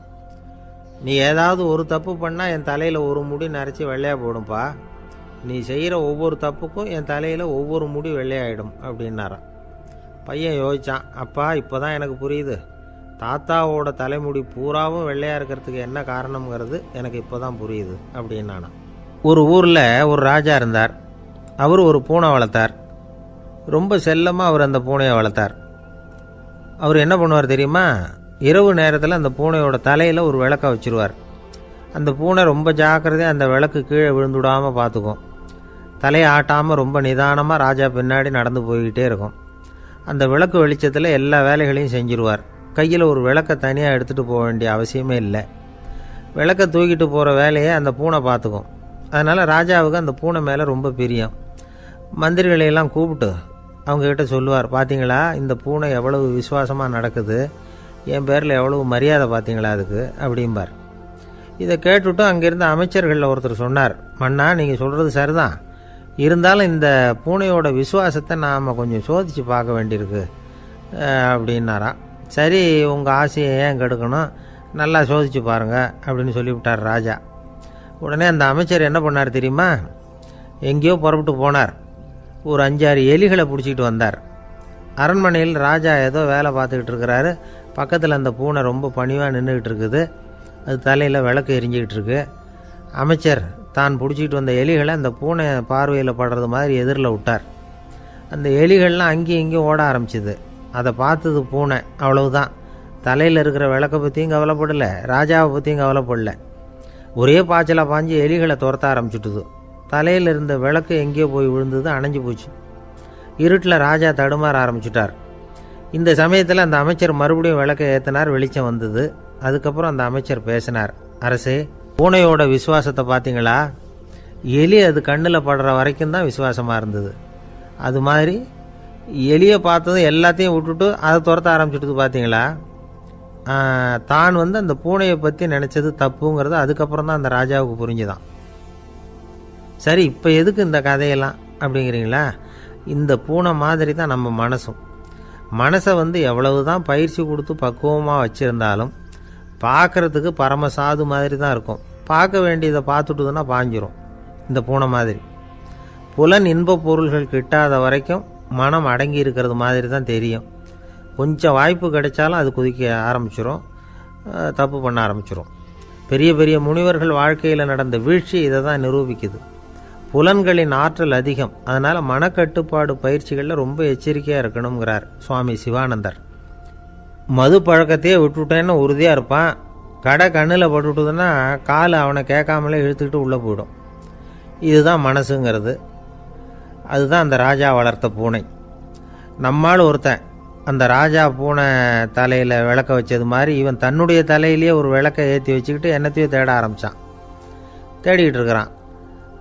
தலையை ஆட்டாமல் நிதானமாக நடந்து ரொம்ப நேரமாக தேடிட்டு இருக்கிறான். அந்த சமயம் அங்கே வந்த ஒருத்தர் என்னத்தை தேடுறீங்கன்னு கேட்டார். அதுதான் மறந்து போச்சு அப்படின்னு இழுத்தான். சரி, கொஞ்சம் இப்படி உட்காருங்க, ஞாபகம் வந்ததும் தேட ஆரம்பிக்கலாம் அப்படின்னார் அவர். இவன் கொஞ்ச நேரம் உட்காந்து யோசித்தான். அப்புறம் திடீர்னு எழுந்திரிச்சான். ஞாபகம் வந்துட்டுதுன்னா. என்னன்னு கேட்டார். எங்கள் வீட்டில் இருந்த விளக்கை எங்கே வச்சேன்னு தெரியல, அதை தான் தேடிக்கிட்டு இருக்கிறேன், ஏற்றி வைக்கலாம்னு பார்க்குறேன் அப்படின்னா. ஒரு ராஜா இருந்தார். நாடு பூராவும் நிறைய மரங்களை நட்டு வளர்க்கணுங்கிறது அவரோட ஆசை. தானே அதுக்கு முன்மாதிரியாக இருக்கணும்னு நினச்சார். அரண்மனையை சுற்றி மரங்களை நட்டு வளர்த்தார். இதை பார்த்துட்டு ஜனங்களும் அவங்கவுங்க வீட்டை சுற்றி மரக்கன்றுகளை நட்டு வளர்த்தாங்க. கொஞ்ச காலத்தில் ஊர் பூரா பசுமையாக மாறிச்சு. எல்லாருக்கும் சந்தோஷமாக இருந்தது. இது ஒரு பக்கம் இருக்கட்டும். இப்போ நான் சொல்ல போகிற கதை வேறு. அதாவது, அந்த ராஜா ஒரு நாள் தன்னுடைய அரண்மனையை சுற்றி இருக்கிற விதவிதமான மரங்களை எல்லாம் போய் பார்த்தார். எப்படி இருக்கிறீங்க அப்படின்னு ஒவ்வொரு மரத்துக்கிட்டையும் விசாரிச்சாராம். எந்த மரமும் சந்தோஷமாக இருக்கிறதா தெரியல. அதுக்கும் மனசில் ஒரு குறை. முதல்ல ஆலமரத்துக்கிட்ட போனார். அது சொல்லிச்சு, மண்ணா, நான் நல்லா பெருசாக வளர்ந்துருக்கிறேன், அடர்த்தியாக இருக்கிறேன், கிளையெல்லாம் 4 பக்கமும் நல்லா படர்ந்து தான் இருக்குது, இருந்தாலும் எந்த பிரயோஜனமும் இருக்கிறதா தெரியல எனக்கு. என்னுடைய பழம்லாம் ரொம்ப சின்னதாக இருக்குது, என் கண்ணுக்கு சரியாக புறப்பட மாட்டேங்குது. நான் இருக்கிற சைஸுக்கு என்னுடைய கிளையில் இருக்கிற பழம்லாம் எவ்வளோ பெருசாக இருக்கணும், அது இத்தினூண்டு இருக்கிறது எனக்கு பெரிய அவமானமாக இருக்குது. இப்படி இங்கே நின்றுக்கிட்டு இருக்கிறதே ரொம்ப கூச்சமாக இருக்குது. ஒரு நல்ல புயல் வந்ததுன்னா பேசாமல் சாஞ்சு விடலாமான்னு பார்க்குறேன் அப்படின்னு புலம்புது ஆலமரம். சரி, இருக்கட்டும்னு நினச்சிக்கிட்டு ராஜா அடுத்தபடியாக ஒரு அத்தி மரத்துக்கிட்ட போனார். அதுவும் புலம்ப ஆரம்பிச்சுட்டுது. நான் கூட பெரிய மரம் தான், இல்லை இலையெல்லாம் அழகாக தான் இருக்குது, பழம் அழகாக இருக்குது, இருந்தாலும் உள்ள விஷயம் இல்லையே, அத்தி பழத்தை புட்டு பார்த்தா அத்தனையும் சொத்தை அப்படின்னு பழமொழியே உண்டாயிட்டுதே. இப்படி ஒரு கெட்ட பேரோடு நான் இருக்கணுமா அப்படின்னு புலம்புது அது. சரி, இது இருக்கட்டும் அப்படின்னு சொல்லி அடுத்தபடியாக வேப்ப மரத்துக்கிட்ட போனார். அது தன்னுடைய வேதனையை வெளியிட்டது. எனக்கு எவ்வளவோ மருத்துவ குணங்கள்லாம் இருக்கிறதா சொல்லிக்கிறாங்க, இருந்தாலும் என்ன பிரயோஜனம், என்னுடைய பழத்தை மனிதர்கள் யாரும் விரும்பி சாப்பிட்றது இல்லையே அப்படின்னுது. ராஜா அடுத்தாப்புல இருந்து ஒரு பனை மரத்துக்கிட்ட போனார். நான் நல்லா உயரமாக தான் வளர்ந்துருக்கிறேன், மற்ற மரங்கள்லாம் என்னை அண்ணாந்து தான் பார்க்கணும், இருந்தாலும் என்கிட்ட நிழலுக்காக யாரும் ஒதுங்கிறது இல்லையே அப்படின்னுது. என்ன இது, எல்லா மரமும் இப்படி திருப்தி இல்லாமல் இருந்துக்கிட்டு இருக்குதே அப்படின்னு நினச்சிக்கிட்டே ராஜா அடுத்தபடியாக அங்கே இருந்த ஒரு பைன் மரத்துக்கிட்ட போனார். அழகாக உயரமாக பசுமையாக தான் இருந்தது, ஆனால் பழமோ பூவோ கிடையாது. அதை நினச்சி அது வருத்தப்பட்டுக்கிட்டு இருக்குது. ஓக் மரம் அது ஒன்று நின்றுட்டு இருந்தது. அது என்ன சொல்லிச்சுன்னா, இலையுதிர் காலத்தில் என் மேலே இருக்கிற எல்லா இலைகளும் உதிர்ந்து போடுது, முடி கொட்டின மனிதர்கள் மாதிரி மொட்டையாக நான் நிற்க வேண்டியிருக்குது, என்ன வாழ்க்கை இது அப்படின்னு சொல்லி அழுத்துக்கிட்டது. சரி, புளிய மரம் என்ன சொல்லுது பார்ப்போம்னு அதுக்கிட்ட போனால், என்னுடைய நிழலில் யாருமே தங்க மாட்டாங்க, உடம்புக்கு சூடுன்னு ஒதுங்கி போயிடுவாங்க, அடிமரத்தை பார்த்தீங்கன்னா பட்டையெல்லாம் உறிஞ்சி பார்க்குறதுக்கே கேவலமாக இருப்பேன் அப்படின்னுது அது. முருங்கை மரம் என்ன சொல்லிச்சு தெரியுமா, என்னுடைய இலை காயெல்லாம் சாப்பிட்றவங்களுக்கு சத்து கொடுக்கறது வாசவந்தான், ஆனால் என் உடம்புல சத்தே கிடையாது, கொஞ்சம் வேகமாக காற்று அடிச்சதுன்னா முறிஞ்சி விழுந்துடுறேன், என்ன வாழ்க்கை இது அப்படின்னு சொல்லி அது வருத்தப்பட்டது. ராஜா யோசனை பண்ணார். என்ன இது, மரங்கள் பூமியின் வரங்கள்னு சொல்கிறோம், மழை பெய்யறதுக்கு அதுதான் காரணம், பூமி செழிப்பாக இருக்கிறதுக்கும் அதுதான் காரணம், வீடு கட்டுறதுக்கு மரம், நாற்காலி செய்ய உபயோகப்படுத்துறதுக்கும் அதுதான் உபயோகப்படுது, மனுஷனுக்கு வேண்டிய ஆகாரங்களையும் கொடுக்குது, இப்படிலாம் இருந்தும் எல்லா மரமும் நிம்மதி இல்லாமல் இருந்துக்கிட்டு இருக்குதே அப்படின்னு நினச்சார். அப்போது அங்கே இருந்த ஒரு மகிழ மரம் அவர் கண்ணில் பட்டுது. அந்த மரம் மட்டும் கொஞ்சம் நிம்மதியாக மகிழ்ச்சியாக இருக்கிறது மாதிரி தெரிஞ்சுது. உடனே ராஜா அதுக்கிட்ட போனார். உனக்கு மனசில் எதுவும் குறை இல்லையான்னு கேட்டார். இல்லை, நான் சந்தோஷமாக தான் இருக்கேன்னு தான் அந்த மகிழ மரம். அப்படியான்னு ஆச்சரியமாக கேட்டார் ராஜா. ஆமாம் மன்னா, இந்த இடத்துல நீங்கள் ஒரு முருங்கை மரத்தையோ வேப்ப மரத்தையோ கூட நட்டிருக்கலாம், ஆனால் இந்த இடத்துல நடுறதுக்கு என்ன தேர்ந்தெடுத்துருக்குறீங்க, அதுவே எனக்கு பெருமை, அதுவே எனக்கு திருப்தி அப்படின்னு தான் மகிழ மரம். மகிழ மரம் சாதாரணமாக தான் இருக்கும், இளம் மஞ்சள் நிறத்தில் பூக்கள், அது காய்ந்தும் மனம் வீசும். மகிழ மரம் மாதிரி மன திருப்தியோடு வாழறதுக்கு நாம் கற்றுக்கணுமா. நாம் இந்த உலகத்தில் ஒரு நாயாவோ நரியாவோ கூட பிறந்திருக்கலாம், மனுஷனாக பிறந்திருக்கிறோம், அதுவே பெருமை தானே. இந்த நிறைவு தான் மகிழ்ச்சியின் ரகசியம். ஒரு பையன் அப்பா கிட்ட போய், அப்பா, நீங்கள் இந்த உலகத்தில் ஒரு மனுஷனாக பிறந்தது என்னோட அதிர்ஷ்டம் நானா. ஏண்டா அப்படி சொல்கிறேன்னு இருக்கார் அப்பா. நீங்கள் ஒரு கரடியாக பிறந்திருந்தா இந்நேரம் நானும் ஒரு கரடி குட்டியாக தானே இருந்திருப்பேன் அப்படின்னு நானா பையன். இந்த உலகத்தில் நாம் நல்லபடியாக இருக்கணும்னா அதுக்கு முக்கியமாக தேவைப்படுறது 2. ஒன்று செல்வம், இன்னொன்று அறிவு. சரி, இது ரெண்டில் சிறந்தது எது அப்படின்னு ஒரு கேள்வி கேட்டால் என்ன பதில் சொல்கிறது? இதே கேள்வியை ஹஸ்ரத் அலி அவர்கள்கிட்ட கேட்டாங்களாம். அவர் ஒரு பெரிய அறிஞர். கேள்வி கேட்டவங்களும் சாதாரண ஆட்கள் இல்லை, இவங்களும் அறிஞர்கள். ஒரு நாள் ஹஸ்ரத் அலி அவர்கள்கிட்ட 10 அறிஞர்கள் வந்தாங்களாம். ஐயா, நாங்கள் 10 பேரும் உங்ககிட்ட ஒரே கேள்வியை தான் கேட்க வந்திருக்கிறோம். ஆனால் எங்கள் 10 பேருக்கும் நீங்கள் தனித்தனியாக பதில் சொல்ல முடியுமா அப்படின்னு கேட்டிருக்காங்க. அதாவது அவங்க ஒரே கேள்விக்கு இவர்கிட்ட இருந்து 10 விதமான பதில் எதிர்பார்க்குறாங்க. சரி கேளுங்க, என்ன கேள்வி அப்படின்னார் அவர். அப்போ தான் அவங்க கேட்டாங்களாம், செல்வம் அறிவு இது ரெண்டில் சிறந்தது எது? இதுதான் கேள்வி. ஹஸ்ரத் அலி என்ன பண்ணார் தெரியுமா? அவங்கள ஒவ்வொருத்தராக கூப்பிட்டார். ஒவ்வொரு விதமான பதிலை சொல்லி அனுப்புனார். முதல்ல ஒருத்தரை கூப்பிட்டார், சொன்னார், அறிவுங்கிறது தீர்க்கதரிசிகள், ஞானிகள், மகான்கள் இவங்களோட பரம்பரை சொத்து. ஆனால் செல்வங்கிறது கொடுங்கோலரின் ஆயுதம். அதனால் அறிவு தான் சிறந்தது அப்படின்னார். ரெண்டாவது ஆளை கூப்பிட்டார். உங்ககிட்ட செல்வம் இருந்தால் நீங்கள் தான் அதை காப்பாற்றணும். ஆனால் அறிவு உங்களை எப்பவும் காப்பாற்றும். ஆகவே அறிவு தான் சிறந்தது அப்படின்னார். மூணாவது ஆளை கூப்பிட்டார். செல்வந்தனுக்கு எப்போதும் விரோதிகள் அதிகம், ஆனால் அறிஞனுக்கு நண்பர்கள் அதிகம். அதனால் அறிவு தான் சிறந்ததுன்னார். அடுத்தவரை கூப்பிட்டார். செல்வம் அடுத்தவங்களுக்கு கொடுக்க கொடுக்க குறையும், ஆனால் கல்விங்கிறது அதிகரிச்சுக்கிட்டே வரும், கொடுக்கறதுனால குறையாது. அதனால் அறிவு தான் சிறந்ததுன்னார். இன்னொருத்தரை கூப்பிட்டார். அறிவுள்ளவன் எப்பவும் அதை அடுத்தவங்களுக்கு வாரி வழங்கிக்கிட்டே இருப்பான். அதனால் அவங்ககிட்ட தாராளத்தன்மை இருக்கும். ஆனால் செல்வந்தன்கிட்ட கஞ்சத்தனம் தான் இருக்கும். அதனால் அறிவு தான் சிறந்ததுன்னார். ஆறாவது நபரை கூப்பிட்டார். செல்வத்தை கள்வர்கள் திருடிட்டு போக முடியும், ஆனால் அறிவை அப்படி திருடிட்டு போக முடியாது அப்படின்னார். ஏழாவது நபரை கூப்பிட்டார். செல்வம் கால ஓட்டத்தில் அழிஞ்சிரும், ஆனால் அறிவை கால ஓட்டம் ஒன்றும் பண்ண முடியாது. ஆகவே அறிவே சிறந்ததுன்னார். எட்டாவது ஆளை கூப்பிட்டு சொன்னார், செல்வத்துக்கு எப்பவும் எல்லை உண்டு, நிறை உண்டு, அளவு உண்டு, கணக்கு உண்டு. ஆனால் அறிவுக்கு அப்படிப்பட்ட எல்லை எதுவும் கிடையாது. அதனால் அதுதான் சிறந்ததுன்னார். அடுத்தவனை கூப்பிட்டார். செல்வம் உள்ளத்தில் உள்ள ஒளியை போக்கிவிடும், இருட்டை உண்டாக்கிவிடும், விரிந்த மனப்பான்மையை குறுகலாக்கிவிடும். ஆனால் அறிவு அப்படி இல்லை, இருண்ட உள்ளத்தில் ஒளியை பாய்ச்சி அதை விசாலப்படுத்துது. அதுதான் சிறந்ததுன்னார். கடைசியாக 10வது நபரை கூப்பிட்டார். செல்வம் மனசில் செருக்கை உண்டாக்குது, ஆணவத்தை ஏற்படுத்துது. அதனால் நானே கடவுள்னு நினைக்கிற அளவுக்கு மனுஷனை தாழ்த்தி விடுது. ஆனால் அறிவு பணிவையும் பண்பாட்டையும் வளர்க்குது. அதனால் அறிவு தான் சிறந்ததுன்னார். ஆக இப்படி 10 பேருக்கும் 10 விதமாக பதில் சொன்னது மூலமாக ஹஸ்ரத் அலி அவர்கள் அறிவு தான் செல்வத்தை விட சிறந்தது அப்படிங்கிறதுக்கு 10 காரணங்களை சுட்டி காட்டியிருக்கார்.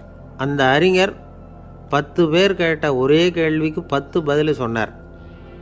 நமக்கு வேண்டிய ஒருத்தர் 10 பேர் கேட்ட கேள்விக்கு ஒரே பதில் சொல்லி சமாளித்தார். கேள்வி என்ன தெரியுமா? என்கிட்ட வாங்கின கடனை எப்போயா திருப்பி கொடுக்க போகிற? இதுதான் அந்த 10 பேரும் கேட்ட ஒரே கேள்வி. இந்த மாதம் 26ஆம் தேதி தந்துடுறேன் அப்படிங்கிற ஒரே பதில் சொல்லி அவ்வளவு பேரையும் இவர் அனுப்பி வச்சுட்டாராம். எல்லாரும் போனதுக்கப்புறம் இவரை தனியாக கூப்பிட்டு கேட்டிருக்கிறாங்க. அது என்ன சார் கணக்கு, 26ஆம் தேதி அன்னைக்கு என்ன அதிசயம் நடக்க போகுது அப்படின்னு கேட்டிருக்காங்க. அதிசயம் அன்னைக்கு இல்லை, அதுக்கு நாளே நடக்க போகுதுன்னாராம்.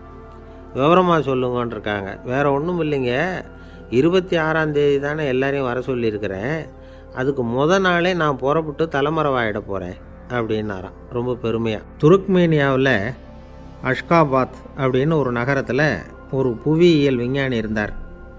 அவர் ஒரு நாய்க்குட்டி வளர்த்தார். ஒரு நாள் முன்னிரவு நேரம் ஒரு மேஜைக்கு முன்னாடி உட்காந்து அந்த விஞ்ஞானி ஏதோ கணக்கு போட்டுக்கிட்டு இருக்கிறார். அவருக்கு ஒரு சின்ன பெண் குழந்தை, அது தொட்டிலில் தூங்கிட்டு இருக்குது. அந்த நாய்க்குட்டியும் ஒரு மூலையில் படுத்து அது பாட்டுக்கு தூங்கிட்டு இருந்தது. ஒரே அமைதி. அந்த நேரத்தில் திடீர்னு அந்த நாய்க்குட்டி துள்ளி எழுந்திரிச்சிது. நேராக குழந்தைகிட்ட ஓடிச்சு. அந்த குழந்தைய அது போட்டிருந்த ட்ரெஸ்ஸோடு சேர்த்து கவ்வி தூக்குச்சு. தூக்கிக்கிட்டு வாசல் பக்கம் ஓடிச்சு. நாய்க்குட்டி குழந்தைய கவ்வி தூக்க முடியுமாங்கிற சந்தேகம் உங்களுக்கு இல்லையா? நீங்கள் நம்ம ஊர் நாய்க்குட்டியவே பார்த்து பழக்கப்பட்டிருக்கீங்க, அதனால் நம்புறதுக்கு சிரமமாக இருக்கும். அந்த ஊர்லெலாம் அது ரொம்ப ஸ்ட்ராங்காக இருக்கும், ஒரு ஏதோ கண்ணுக்குட்டி மாதிரி இருக்கும். விஞ்ஞானி அதை பார்த்துட்டார். உடனே அந்த நாய்க்கு வெறி பிடிச்சிட்டுதுன்னு முடிவு பண்ணிவிட்டு தன்னோட கை துப்பாக்கியை எடுத்துக்கிட்டு ஓடி வந்தார். அவர் வெளியில் நாய்க்குட்டி எங்கே அப்படின்னு பார்த்து தேடுறார். அந்த நேரத்தில் அந்த வீடு இடிஞ்சு விழுது. காரணம் பூமி அதிர்ச்சி. இப்படி பூமி அதிர்ச்சி உண்டாக போகுதுங்கிறது அந்த நாய்க்குட்டிக்கு முன்னாடியே தெரிஞ்சு போச்சு. அதுதான் குழந்தைய தூக்கிட்டு வெளியில் ஓடி வந்திருக்குது. அது மூலமாக அந்த குடும்பத்தையே காப்பாற்றியிருக்குது அந்த நாய்க்குட்டி. இந்த சம்பவம் நடக்கிறதுக்கு 3 நாளைக்கு முன்னாடியே சில பிராணிகளுக்கு இப்படி நடக்க போகுதுங்கிறது தெரிஞ்சிருக்குதான். ஆமாம், அந்த நகரத்தில் 3 நாளைக்கு முன்னாடியே பாம்பு, பல்லி இதெல்லாம் அது தங்கியிருந்த வலையை விட்டு வெளியில் ஓடி வந்துட்டுது. அதே மாதிரி அங்கே இருந்த புறாவெல்லாம் பறந்து போயிடுச்சான். இதே மாதிரி யுகோஸ்லோவியாவில் கூட ஒரு நகரம், அங்கே ஒரு நாள் ராத்திரி ஒரு மிருக காட்சி சாலையில் திடீர்னு ஒரு பெரிய கலவரம், கூச்சல், குழப்பம். அங்கே இருந்த கழுதை, புலி, யானை, பறவை எல்லாம் கண்ணாபின்னான்னு கத்த ஆரம்பிச்சுட்டுது. நேர் யானை அதுக்குன்னு போடப்பட்டிருந்த தடுப்பையே தாண்டி குதித்து வெளியில் வந்துட்டு தான்.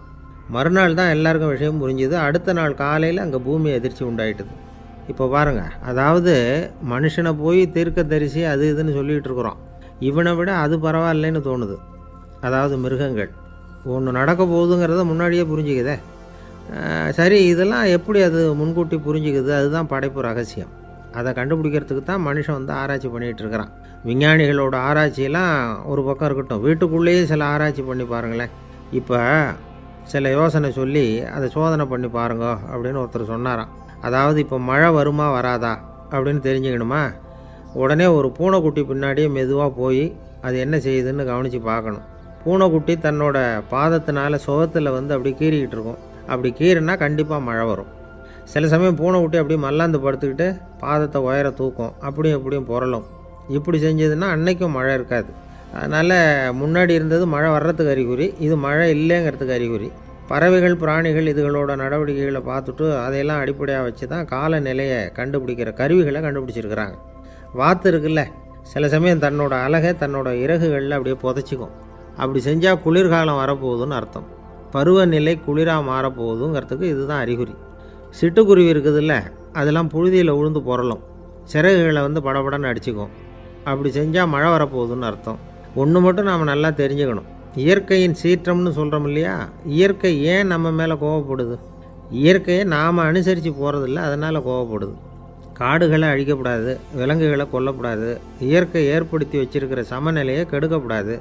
அதை புரிஞ்சுக்கிட்டு வாழ்ந்தோம்னா பூமியும் நடுங்காது, நாமளும் நடுங்க வேண்டிய அவசியம் இருக்காது. ஒருத்தர் இருந்தார், சாராய கடைக்கு போனாராம், நிறைய சாப்பிட்டார். அப்புறம் சொன்னார், இது ரொம்ப அற்புதமான சரக்கு போல் இருக்குது, உள்ளே போன உடனே இந்த பூமியே நடுங்கிறது மாதிரி இருக்குது எனக்கு அப்படின்னாராம். இதுக்கு கடைக்காரர் சொல்லியிருக்கார், நீங்கள் சாப்பிட்டது வெறும் பச்சை தண்ணி தாங்க, இப்போ ஏற்பட்டிருக்கிறது நிஜம் பூமி அதிர்ச்சி அப்படின்னாராம். ஒரு ஊரில் ஒரு ராஜா இருந்தார். அந்த ராஜாவுக்கு ஒரு மந்திரி. ராஜா ரொம்ப நியாயமானவர், நேர்மையானவர், கண்டிப்பானவர். தப்பு செய்கிறது யாராக இருந்தாலும் தண்டனை கொடுப்பார். வேண்டியவங்களுக்கு ஒரு நியாயம், வேண்டாதவங்களுக்கு ஒரு நியாயங்கிறதெல்லாம் அவர்கிட்ட கிடையாது. ஒரு சமயம் அரசவையில் அந்த அமைச்சரே வந்து விதிமுறைகளுக்கு புறம்பாக ஏதோ நடந்துக்கிட்டு இருக்கார். மன்னருக்கு கோபம் வந்துட்டுது. உடனே அந்த அமைச்சரை கிட்டத்தில் கூப்பிட்டு அவர் கன்னத்தில் ஓங்கி ஒரு அறை கொடுத்துட்டாராம். உடனே அந்த அமைச்சர் என்ன பண்ணார் தெரியுமா, நேராக போனார், அங்கே நின்றுக்கிட்டு இருந்த இன்னொருத்தர் கன்னத்தில் ஓங்கி அரைஞ்சார். அறை வாங்கினவர் திகைச்சு போயிட்டார். இவர் ஏன் நம்மளை வந்து அரைகிறார் அப்படின்னு யோசனை பண்ணார். மன்னரும் திகைச்சு போயிட்டார். நாம் இவரை அரைஞ்சா அதுக்காக இவர் போய் இன்னொருத்தரை அரையணுமா அப்படின்னு யோசனை பண்ணார். இவருக்கு என்ன பைத்தியமானு கூட நினைக்க ஆரம்பிச்சிட்டார். ஆனால் என்ன ஆச்சுன்னா, அப்புறம் அமைச்சர் அவர் கவனிச்சிக்கிட்டு இருந்தாரா, அவர் இன்னொருத்தரை அரைஞ்சார் இல்லையா, அந்த அறை வாங்கின ஆசாமியை பார்த்து கத்திக்கிட்டு இருந்தார். யார்? அமைச்சர். ஏன்பா என்கிட்ட அறையை வாங்கிக்கிட்டு இப்படி விவரம் இல்லாமல் நின்றுட்டு இருக்கிறியே, நான் உனக்கு கொடுத்ததை நீ வேறு யாருக்கிட்டையாவது கொடுத்துரு அப்படின்னார். உடனே அந்த ஆள் பார்த்தான், தனக்கு அடுத்தபடியாக நின்றுக்கிட்டு இருந்தவனை ஓங்கி ஒரு அறை அரைஞ்சான். அவன் கன்னத்தை தடவிட்டே யோசனை பண்ணான். இது ஏதோ புரிஞ்சுக்கிட்ட மாதிரி அடுத்தாப்பில் நின்றுக்கிட்டு இருந்தவனை அரைஞ்சான். இப்படி இந்த அறை வந்து மாறி மாறி போய்கிட்டே இருக்குது. ஊர் பூரா பிரயாணம் பண்ண ஆரம்பிச்சுட்டுது. அன்னைக்கு ராத்திரி அந்த ராஜா படுக்கிறதுக்காக போனார். அந்த நேரம் பார்த்து அவர் கன்னத்தில் பலார்னு ஒரு அறை விழுந்தது. நம்மளே அரையிறது யார் அப்படின்னு அதிர்ச்சியோட மன்னர் திரும்பி பார்க்குறாரு. அரைஞ்சது அவரோட மனைவி. என்னாச்சு உனக்குன்னு கத்துனார் ராஜா. உங்களுக்கு தெரியாதா, ஊர் பூரா ஒருத்தர் மாற்றி ஒருத்தர் மூலமாக இந்த அறை வந்து பிரயாணம் பண்ணிட்டு வருது அப்படின்னாங்க அந்த அம்மா. அப்படின்னா ஆரம்பித்த இடத்துக்கே வந்துட்டுதா அப்படின்னாராம் மன்னர். என்ன சொல்கிறீங்கன்னு கேட்டிருக்காங்க. இவர் விவரத்தை சொன்னாராம். அப்படின்னா நீங்கள் ஆரம்பித்து வச்ச இந்த விளையாட்டை நான் முடிச்சு வச்சுட்டேன் அப்படின்னாங்களாம் அந்த அம்மா. மறுநாள் காலை மறுபடியும் அரசவை கூடிச்சு அந்த அமைச்சர் மன்னரை பார்த்து கேட்டார், என்ன மகாராஜா, என்கிட்ட கொடுத்ததை திருப்பி வாங்கிட்டீங்களா அப்படின்னாராம். இப்படி நடக்கும்னு நான் எதிர்பார்க்கவே இல்லைன்னார் மன்னர். ஆனால் நான் எதிர்பார்த்தேன், அது எங்கே போயிட போகுது, ஊர் பூரா சுற்றி கடைசியில் உங்ககிட்ட தான் வந்து சேரும் அப்படிங்கிறது எனக்கு தெரியும் அப்படின்னாராம் அமைச்சர். இந்த கதை வேடிக்கையாக இருந்தால் கூட இதில் உள்ள கருத்து முக்கியமானது. இந்த உலகத்தில் பல கருத்துக்கள் இப்படி தான் மாறி மாறி சுற்றி வந்துக்கிட்டே இருக்குது. நம்மளும் ஒருத்தன் தன்னுடைய நண்பன் ஒருத்தனை கடத்தெருவில் பார்த்தான். உடனே ஓடி போய் பலார்னு ஒரு அறை கொடுத்தானா. அவன் கண்ணத்தை தடவிட்டு ஏன்டா என்ன அரைஞ்சேன்னு கேட்டிருக்கான். நீ ஏன்டா என்ன முட்டாள்னு என் மனைவிட்ட போய் சொன்னேன் அப்படின்ட்டுருக்கான் அவன். உன்னை ஒரு முட்டாள்னு சொன்னதுக்காகவா நீ என்ன அரைஞ்ச அப்படின்னு கேட்டிருக்கான் இவன். டேய், நான் அதுக்காக அறையலப்பா, அது ஒரு பெரிய ரகசியம் நான் முட்டாளுங்கிறது. அந்த ரகசியத்தை நீ ஏன் எங்கள் வீட்டில் போய் சொன்னேன், அதுக்காக தான் அரைஞ்சேன் அப்படின்னு நானும் அவன். பக்தின்னு சொல்கிறோம் இல்லையா, அது 3 வகைப்படும் அப்படிங்கிறார் ஒரு பெரியவர். அது என்ன 3 வகைன்னா, தெய்வ பக்தி, அடியார்கள் பக்தி, குரு பக்தி. அடியார் பக்தியை விட தெய்வ பக்தியை விட குரு பக்தி தான் ரொம்பவும் சிறந்ததுங்கிறார் அவர். தெய்வத்துக்கிட்ட செஞ்ச பாவம் குருநாதர்கிட்ட தீர்ந்துருமா. குருநாதர்கிட்ட செஞ்ச பாவம் தெய்வத்துக்கிட்ட போனாலும் தீராதான். இப்படி பெரியவங்களாம் சொல்லி வச்சுருக்கிறாங்க. ஒரு காடு, அங்கே அயோத தௌமியர் அப்படின்னு ஒரு தபோதனர். அவர் பல மாணவர்களை ஒன்றா சேர்த்து ஒரு குருகுலம் நடத்திக்கிட்டு இருக்கிறார்.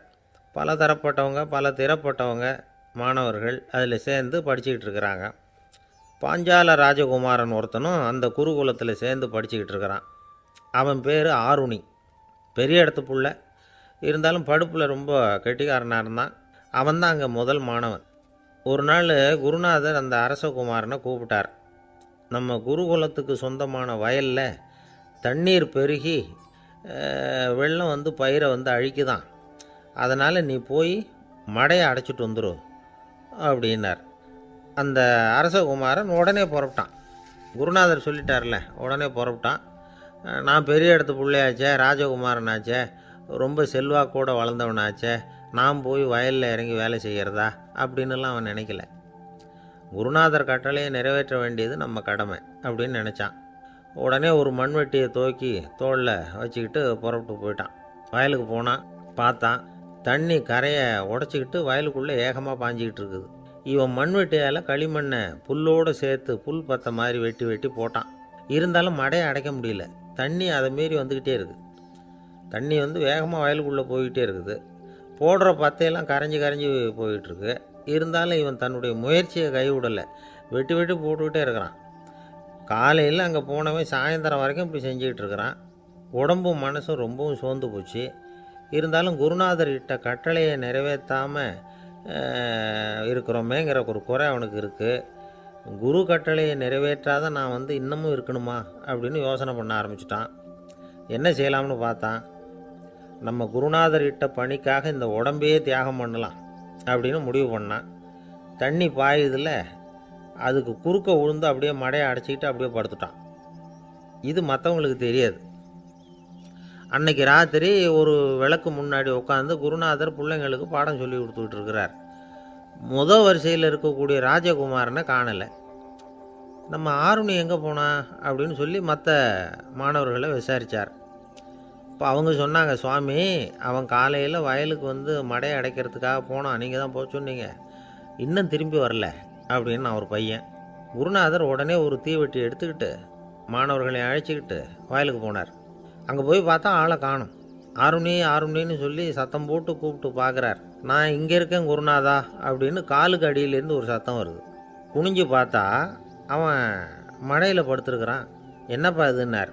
காலையிலேருந்து இந்த மடையை அடைச்சி பார்த்தேன் சுவாமி, முடியல, அதனால் இப்படி குறுக்க படுத்துட்டேன். என்னை தாண்டறதுக்கு பயந்து போய் தண்ணியை தேங்கி நின்றுட்டுது அப்படின்னா.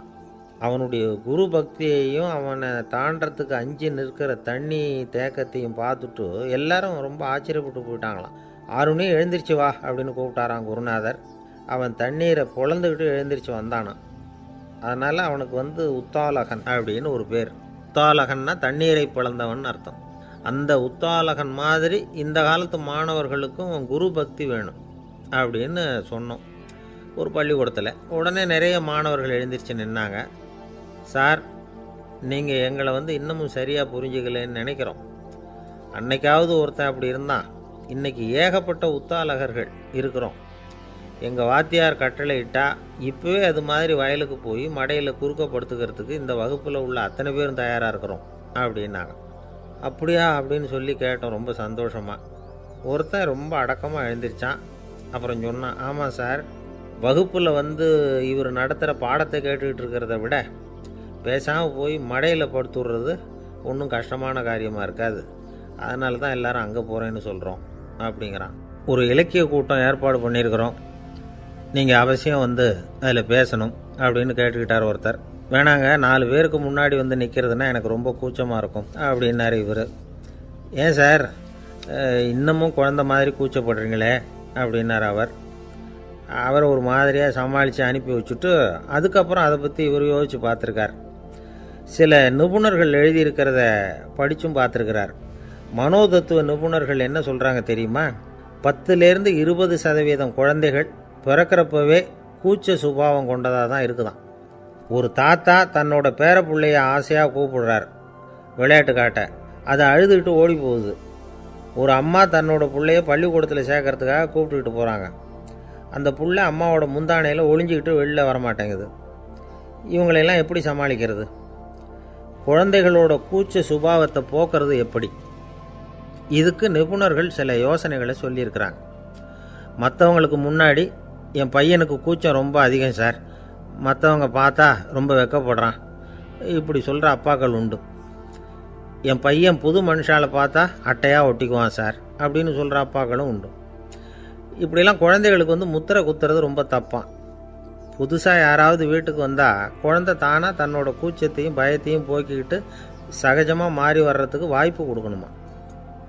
ஒரு கூட்டத்துக்கோ அல்லது சொந்தக்காரங்க கல்யாணத்துக்கோ குழந்தைய அழைச்சிட்டு போகிறீங்க, அங்கே போய் கட்டாயப்படுத்தி குழந்தைய மற்றவங்க கிட்ட பேச சொல்லக்கூடாது. சில சமயம் குழந்தை தானாக தன்னுடைய கூச்ச சுபாவத்தை விட்டு பேசுகிறதுக்கு முன் வந்தால் அதை பாராட்டணும். குழந்தை கலகலப்பு இல்லாமல் மௌனமாக இருந்ததுன்னா அதையும் கண்டுக்கக்கூடாது. குழந்தை பேச ஆரம்பித்தா அதை ஆர்வத்தோடு கவனிக்க தெரியணும். கலந்து உரையாடுற பழக்கத்தை வீட்லேயே ஆரம்பிக்கலாம்.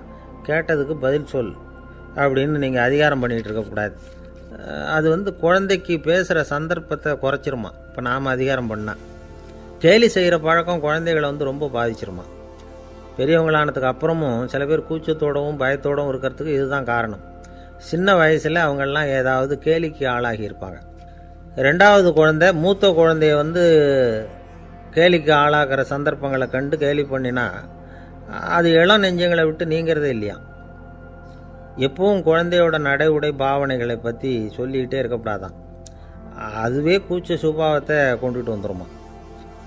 அப்பா எங்கேன்னு யாராவது கேட்டால் இது மாதிரி இன்ன காரியத்துக்காக வெளியில் போயிருக்கார், இத்தனை மணிக்கு திரும்பி வருவார் அப்படின்னு சொல்கிற அளவுக்கு குழந்தைகளை பழக்கப்படுத்தி வைக்கணும். ஃபோன்லேயே யாராவது விசாரித்தா கூட இது மாதிரி பதில் சொல்லு அப்படின்னு சொல்லணும். சின்ன சின்ன மீட்டிங்கில் 4 வார்த்தை பேச தயார் பண்ணலாம். ஒரு கடையிலையோ அல்லது ஹோட்டல்லையோ ஏதாவது விவரம் கேட்கணும்னா உங்கள் குழந்தைய தைரியமாக அனுப்புங்க. குழந்தைகள் பணிவாகவும் பொறுமையாகவும் விவரம் கேட்குறப்போ கூச்ச சுபாவம் தானாக போயிடும். சின்ன வயசுலேயே இப்படிலாம் பழக்கப்படுத்தினா தான் வருங்காலத்தில் தைரியமாக இந்த சமுதாயத்தில் வாழ முடியும். இல்லைன்னா 60 வயசுலேயும் அடுப்பங்கரையை விட்டு வெளில வர்றதுக்கு கூச்சப்பட்டுக்கிட்டு தான் இருக்க வேண்டியிருக்கும். இந்த காலத்து பிள்ளைங்க எவ்வளவோ பரவாயில்ல, எதுக்கும் தயங்குறதில்ல, கூச்சப்படுறதில்ல. ஒரு அம்மா அடுப்பங்கரையிலேருந்து சத்தம் போட்டாங்க, டேய் ராமு, தயவு பண்ணி அந்த டிவியை நிறுத்துறா, அந்த பெண்ணோட குரல் மகா மோசம், அடுப்பங்கரையில் இருக்கிற என்னாலேயே அதை சகிச்சிக்க முடியல அப்படின்னாங்களாம். உடனே பையன் கொஞ்சம் கூட தயங்காமல் பதில் சொல்கிறான், அம்மா, இந்த குரல் டிவியிலேருந்து வரல, எதிர்த்த விட்டு மாமி தான் இங்கே வந்திருக்கிறாங்க, அவங்க தான் இப்போ என்னோட பேசிக்கிட்டு இருக்கிறாங்க அப்படின்னானா. ஐயா, உங்கள் பேரை தொடர்ந்து தினம் கேட்டுக்கிட்டு இருக்கிறேன் அப்படின்னார் ஒருத்தர். தொடர்ந்து கேட்குறீங்களே, உங்களுக்கு காது வலிக்கலையா அப்படின்னு கேட்டோம். பேசுகிற உங்களுக்கே வாய் வலிக்கலை அப்படிங்கிறப்போ கேட்குற எங்களுக்கு எப்படி காது வலிக்கும் அப்படின்னார். நம்ம உடம்புல ஒரு அதிசயம் என்ன தெரியுமா? ரொம்ப நேரம் நாம் நடக்கிறோம்னு வச்சுக்கோங்க, கால் வலிக்கும். ரொம்ப நேரம் வேலை செஞ்சால் கை வலிக்கும், உடம்பு வலிக்கும். ரொம்ப நேரம் பார்த்துக்கிட்டே இருந்தால் கண்ணு வலிக்கும். ரொம்ப நேரம் பேசிக்கிட்டே இருந்தால் வாய் கூட வலிக்கும். ஆனால் ரொம்ப நேரம் கேட்டுக்கிட்டே இருக்கிறதுனால காது வலிக்கிறது இல்லை. அதனால் கேட்கறதுக்கு முக்கியத்துவம் கொடுத்தாங்க நம்ம பெரியவங்க. திருவள்ளுவர் தேவையில்லாமல் வார்த்தைகளை உபயோகப்படுத்த மாட்டார். ஒரு திருக்குறள்னு எடுத்துக்கிட்டாவே அதில் மொத்தம் 7 வார்த்தைகள், அவ்வளவுதான். அப்படி 7 வார்த்தைகள் மட்டுமே உள்ள ஒரு திருக்குறளில் வள்ளுவர் ஒரே வார்த்தையை 5 தடவை உபயோகப்படுத்தியிருக்கிறார், திரும்ப திரும்ப பயன்படுத்தியிருக்கிறார். அப்படின்னா அதை எந்த அளவுக்கு வலியுறுத்தி சொல்கிறார் அப்படிங்கிறத நாம் புரிஞ்சுக்கணும். அது என்ன குறள்? செல்வத்துள் செல்வம் செவிச்செல்வம், அச்செல்வம் செல்வத்துள் எல்லாம் தலை. செவிச்செல்வம்ங்கிறது அவ்வளவு முக்கியமானது. கற்றலின் கேட்டல் நன்று. அதிகம் கேட்கணுங்கிறதுக்காக தான் எவ்வளவு கேட்டாலும் காது வலிக்கிறதில்ல. குறைச்சலாக பேசணும், அதிகமாக கேட்கணும். இன்னொரு விஷயம் கவனிங்க, நம்ம உடம்பில் கண்ணுக்கு மூடி இருக்குது, எதையாவது நாம் பார்க்க விரும்பலைன்னா உடனே கண்ணை மூடிக்கலாம். நம்ம வாய்க்கு மூடி இருக்குது, பேச விருப்பம் இல்லையா, வாயை மூடிக்கலாம். மூக்குக்கு கூட மூடிக்கிற வசதி இருக்குது, எதையாவது முகர விருப்பம் இல்லையா, மூச்சை அடக்கிக்கலாம். ஆனால் பாருங்கள், காதுக்கு மூடி கிடையாது, அதை கையால் தான் மூட முடியும். யார் என்ன சொன்னாலும் அது நல்லதோ கெட்டதோ காதில் விழுந்துக்கிட்டு தான் இருக்கும். அறிவு தான் நல்ல விஷயங்களை எடுத்துக்கிட்டு கெட்ட விஷயங்களை விட்டுடணும். நல்ல கருத்துக்கள் நம்ம காதில் நிறைய விழுந்துக்கிட்டே இருக்கணும். அதை கேட்டு நாம் நல்லபடியாக வாழணுங்கிறது தான் படைப்பின் விருப்பம். ஆன்மீகவாதிகள் கூட ஒன்று சொல்லுவாங்க, அதாவது ஆன்மீக பாதையில் நீங்கள் முன்னேறணும்னா முதல்ல சிரவணம் செய்யணும்பாங்க. அதாவது பெரியவங்க சொல்கிற நல்ல கருத்துக்களை கேட்கணும் அப்படின்னு அதுக்கு அர்த்தம். அதனால் யார் நல்ல கருத்துக்களை சொன்னாலும் அதை காது கொடுத்து கேளுங்க. இவ்வளவு கருத்துக்களையும் நம்ம நேயர் ஒருத்தர்கிட்ட சொல்லிகிட்டு இருந்தோம். அவரும் சரி சரின்னு தலையாடிக்கிட்டே இருந்தார். அப்புறம் சொன்னார், நீங்கள் சொல்கிறது சரிதான் சார், காதுக்கு மூடி இல்லைங்கிறது ரொம்ப சரி. அதனால தான் உங்கள் தகவல் கூட நாங்கள் விரும்புகிறோமோ இல்லையோ தினம் காதில் விழுந்துக்கிட்டு இருக்குது அப்படின்னார். எங்களுக்கு ரொம்ப பெருமையாக இருந்தது. அப்படியா அப்படின்னோம். ஆனாலும் என்ன மாதிரி சில பேர் நீங்கள் தகவல் சொல்கிற சமயத்தில் காதில் மூடி இல்லையேன்னு சொல்லி கவலைப்படுறதில்ல சார் அப்படின்னார். ஏன்னு கேட்டோம். காதை மூடுறதுக்கு தானே வசதி இல்லை, ரேடியோவை மூடுறதுக்கு வசதி இருக்குதுல்ல, அதனால் டக்குன்னு அதை மூடி வச்சுருவோம் அப்படின்னார். வங்க நாவலாசிரியர் சரத் சந்திரர் ஒரு நண்பர் அவர்கிட்ட வந்தார். வழக்கமாக எல்லா எழுத்தாளர்கள்கிட்டையும் கேட்குற ஒரு கேள்வியை கேட்டார். நீங்கள் எழுத்துத்துறைக்கு வந்தது எப்படி? இதுதான் கேள்வி. அதை தெரிஞ்சு என்ன பிரயோஜனம்னார் சரத் சந்திரர். சும்மா சொல்லுங்களேன், தெரிஞ்சுக்கிறேன் அப்படின்னார் வந்தவர். சரி சொல்கிறேன்னு ஆரம்பித்தார். நான் ரங்கூனில் வேலை பார்த்துக்கிட்டு இருந்தேன். சம்பளம் பத்தில், வேலையும் பார்த்துக்கிட்டு ஒரு பலசரக்கு கடை வைக்கலாம்னு நினச்சேன். என்னால் மளிகை கடை வச்சு சரியாக நடத்த முடியுமாங்கிற சந்தேகம் என் மனைவிக்கு. அதை சோதனை பண்ணி பார்க்கணுங்கிறதுக்காக சில பொருள்களின் அளவு, அதோட விலை, இப்படி சிலதை சொல்லி எல்லாத்தையும் மனக்கணக்காக கூட்டி போட சொன்னாங்க. என்னால் சரியாக கூட்டி சொல்ல முடியல. உங்களால் மளிகை கடை நடத்த முடியாதுன்னு சொல்லிவிட்டாங்க. உடனே என்ன பண்ணுறது, வேறு வழி இல்லை, கதை எழுத ஆரம்பிச்சிட்டேன் அப்படின்னார். கேட்டவருக்கு சிரிப்பு வந்துட்டு தான். சரத் சந்திரர் ஒரு பக்கம் சீரியஸான நாவல்கள், சிறுகதைகள் எழுதியிருந்தாலும் அவருடைய இன்னொரு பக்கம் வேறு விதம். நண்பர்கள்கிட்ட பேசும்பொழுதும் சரி, அவர்களுக்கு கடிதங்கள் எழுதும்போதும் சரி, கேலியும் கிண்டலும் நகைச்சுவை உணர்வும் அதிகமாக இருக்கும். காந்திஜி ஒரு சமயம் கல்கத்தாவுக்கு வந்திருந்தார். தேசபக்தர்கள் பல பேர் அவர்கிட்ட பேசிக்கிட்டு இருந்தாங்க. அப்போது சரத் சந்திரரும் அங்கே இருந்தார். கிரண் சங்கர் ராய் அப்படிங்கிறவரும் அங்கே இருந்தார். அவர் சொன்னாராம், காந்திஜியோட பழகிய முதல் வங்காளி நான் தான். போயர் யுத்த காலத்தில் இவர் லண்டனுக்கு வந்திருந்தப்போ என்கிட்ட தான் வங்காள மொழி கற்றுக்கிட்டார் அப்படின்னாராம். உடனே சரத் சந்திரர் காந்திஜியை பார்த்து, இவர் உங்களுக்கு வங்காள மொழி கற்றுக் கொடுத்தது உண்மைதானா அப்படின்னாராம். ஆமான்னாராம் காந்தி. அதனால தான் உங்களால் வங்காள மொழி கற்றுக்க முடியல அப்படின்னாராம். எல்லாரும் சிரித்தாங்களாம். சரத் சந்திரர் சாம்தாபேர் அப்படிங்கிற கிராமத்தில் தங்கியிருந்தார். ஒரு இலக்கிய நிகழ்ச்சியில் கலந்துக்கிறதுக்காக. அதுக்காக ஒரு கல்கத்தாவுக்கு போக வேண்டிய சூழ்நிலை.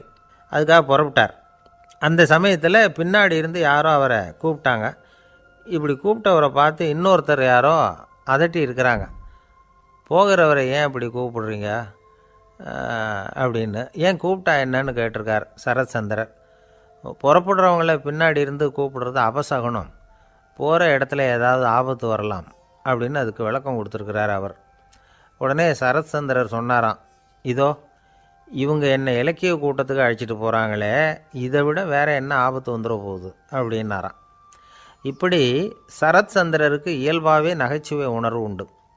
அவருடைய நண்பர் ஒருத்தர் வீட்டுக்கு கூப்பிட்டுருந்தார். அங்கே ஒரு கச்சேரிக்கு ஏற்பாடு பண்ணியிருந்தாங்க. சரத் சந்திரருக்கு இயல்பாகவே கச்சேரியில் நீண்ட ஆலோசனையெல்லாம் கேட்குறதுக்கு பொறுமை இருக்காது. அதனால் மெதுவாக பாட போகிறவர் எப்படி அப்படின்னு கேட்டிருக்கார். அவருக்கு ரொம்ப நல்லா பாட தெரியும் அப்படின்னு சொல்லியிருக்கிறாங்க. அதுக்கு சரத் சந்திரர், பாட தெரியுங்கிறது சரி, பாட்டை நிறுத்த தெரியுமா அதை சொல்லுங்கள் முதல்ல அப்படின்னாராம். கங்கைக்கரை தோட்டம், பக்கத்தில் ஒரு ஆசிரமம், அங்கே ஒரு பெரியவர் தங்கியிருக்கிறார். அவர் தான் ராமகிருஷ்ண பரமஹம்சர். அந்த ஆசிரமம் இருந்த இடம் கரக்பூர். வங்காளத்தில் பொதுவாக எல்லோரும் மீன் சாப்பிட்றது உண்டு. கங்கையில் குளிச்சுட்டு கையில் ஒரு மீனோடு வர்றது வழக்கம். இவர் இருக்கிற இடத்துக்கு கங்கையில் படகு வழியாக வரணும். அப்படி தான் எல்லோரும் வருவாங்க. வர்றவங்களை ஒன்று கூட்டி ஆன்மீக விஷயங்களை பற்றி பேசிக்கிட்டு இருப்பார். ஒவ்வொரு நாள் ஒவ்வொருத்தர் நகரத்துக்கு போகணும். வரும்பொழுது மீன் கொண்டுக்கிட்டு வரணும். அதுக்கு ஒரு அட்டவணையே உண்டு ஆசிரமத்தில். அது பிரகாரம் ஒரு நாள் சுவாமி யோகானந்தர் படகில் போனார். படகை செலுத்தினவங்க ராமகிருஷ்ணரையும் சுவாமி யோகானந்தரையும் மற்றவங்களையும் பித்தர்கள் அப்படின்னு சொல்லி ஏளனமாக பேசினாங்க. அவங்க என்ன பைத்தியம் பிடிச்சவங்க அப்படிங்கிறது மாதிரி. சுவாமி யோகானந்தருக்கு ரொம்ப மென்மையான இதயம். இவங்க இப்படி கண்ணாபின்னான்னு பேசுகிறத பார்த்தா மீனை வாங்கிட்டு திரும்புகிறப்போ என்ன நடக்குமோ அப்படிங்கிற பயம் வேறு வந்துட்டுது அவருக்கு. அவ்வளவு மென்மையானவர். இதை தெரிஞ்சுக்கிட்ட ராமகிருஷ்ணர், யோகானந்தா இங்கே வா அப்படின்னு கூப்பிட்டார். இவர் கண்ணீரை தொடச்சிக்கிட்டே கிட்ட போனார். சொன்னார், ஐயா, படகு ஓட்டுறவங்க உங்களை பற்றி மோசமாக பேசுகிறாங்க. என்ன திட்டினா பரவாயில்ல, ஆனால் உங்களை அவங்க திட்டுறாங்க. அதை என்னால் தாங்கிக்க முடியல அப்படின்னார். இதை கேட்டதும் ராமகிருஷ்ணருக்கு கோபம் வந்துட்டு தான். என்னது, உன்னுடைய குருவை பற்றி அவங்க மோசமாக பேசும்பொழுது நீ சும்மா இருந்தியா? வெளியில் போ அப்படின்னு விட்டார். குரு நிந்தனை செய்கிறப்போ அதை கேட்டுக்கிட்டு சும்மா இருக்கலாமா? குரு நிந்தனையை கேட்டால் பாவம் இல்லையா? என்னை தூற்றும் போது அவங்க பாவம் செய்கிறாங்க. அதை கேட்டுக்கிட்டு நீ சும்மா இருந்தால் நீயும் பாவம் செய்கிற அப்படின்னாராம். அடுத்த நாள் சுவாமி நிரஞ்சனானந்தர் போக வேண்டிய நாள். இவர் படகுல போகும்பொழுதும் அதே மாதிரி நடந்து தான். அவங்க மோசமாக பேச ஆரம்பித்தாங்க, திட்ட ஆரம்பித்தாங்க. அப்படி கேலி பண்ண ஒருத்தனை இவர் என்ன பண்ணார், பலார்னு கன்னத்தில் அரைஞ்சிட்டார். இன்னொருத்தனை கங்கையில் தூக்கி எறியறதுக்கும் தயாராகிட்டார். அதுக்கப்புறம் அவங்க யாரும் வாயை திறக்கலை. மீன் வாங்கிட்டு வர்றப்பவும் படகுல ஒரே அமைதி. அவ்வளவு பயம் அவங்களுக்கு. ராமகிருஷ்ணர் கூப்பிட்டு விசாரித்தார் என்ன நடந்ததுன்னு. இவர் சொன்னார், அவர் யோகானந்தா போகும்பொழுது என்ன நடந்ததோ அப்படியே தான் இப்போவும் நடந்தது. குரு நிந்தனை செய்கிறத கேட்டுக்கிட்டு நான் சும்மா இருப்பேனா? ஒருத்தனை அப்படியே அரைஞ்சுட்டேன், இன்னொருத்தனை ஆற்றுல தூக்கி போட்டுருவேன்னு பயமுறுத்தினேன், அவ்வளவுதான் அப்படின்னாராம். இப்போவும் ராமகிருஷ்ணருக்கு கோபம் வந்துட்டு தான். என்ன இது, அணியறது காஷாயம், இருக்கிறது ஆசிரமம், உனக்கு இவ்வளவு கோபம் வந்ததுன்னா அப்புறம் என்னத்துக்கு ஆசிரமத்தில் இருக்கணும்? பிரம்மச்சாரி எப்பவும் அமைதியாக இருக்கணும் அப்படின்னு அறிவுரை சொன்னாராம் ராமகிருஷ்ணர். அப்போ இவர் கேட்டாராம், ஏங்க அவருக்கு ஒரு விதமான அறிவுரை சொன்னீங்க, எனக்கு வேறு விதமாக அறிவுரை சொல்கிறீங்க, இதில் எது உண்மை அப்படின்னு கேட்டிருக்கார். இதுக்கு ராமகிருஷ்ணர் சொன்ன பதில் என்னென்னா, அட அசடே, சக்கரத்தில் காற்று அதிகமாக இருந்தால் குறைக்கணும், குறைச்சலாக இருந்தால் கூட்டணும். அவன் சாது, அவனுக்கு அதிக உணர்ச்சி தேவை, உனக்கு படபடப்பு அதிகம், உனக்கு பொறுமை தேவை அப்படின்னாராம். இதில் உள்ள கருத்து என்னென்னா, கல்விங்கிறது எப்படின்னா அதை சூழ்நிலைக்கு தகுந்த மாதிரி கற்பிக்கணும். எல்லாருக்கும் ஒரே மாதிரி கற்பிக்கக்கூடாது. கேட்குறவர் தகுதி, புரிஞ்சுக்கிற திறமை, இதை பொறுத்து கல்வி அமையணும். ஆரம்ப காலத்தில் ஒரு குரு, அப்போ ஒரு சீடன் இருந்தான். அது வேடிக்கையான குரு, வேடிக்கையான சீடன். ஒரு ஆசிரமம். ஒரு நாள் ஒருத்தன் அவசரமாக அந்த குருவை தேடி வந்திருக்கிறான். என்ன விஷயம்னு விசாரித்தார் குரு. உங்கள் சீடர் என்னை அடிச்சுட்டார் அப்படின்னு புகார் பண்ணானான் அந்த ஆள். குரு சீடனை கூப்பிட்டார். அடிச்சியா இந்த ஆளை அப்படின்னு கேட்டாரான். ஆமான் இருக்கான் சீடன். ஏன் அடிச்சே அப்படின்னு கேட்டாரான்.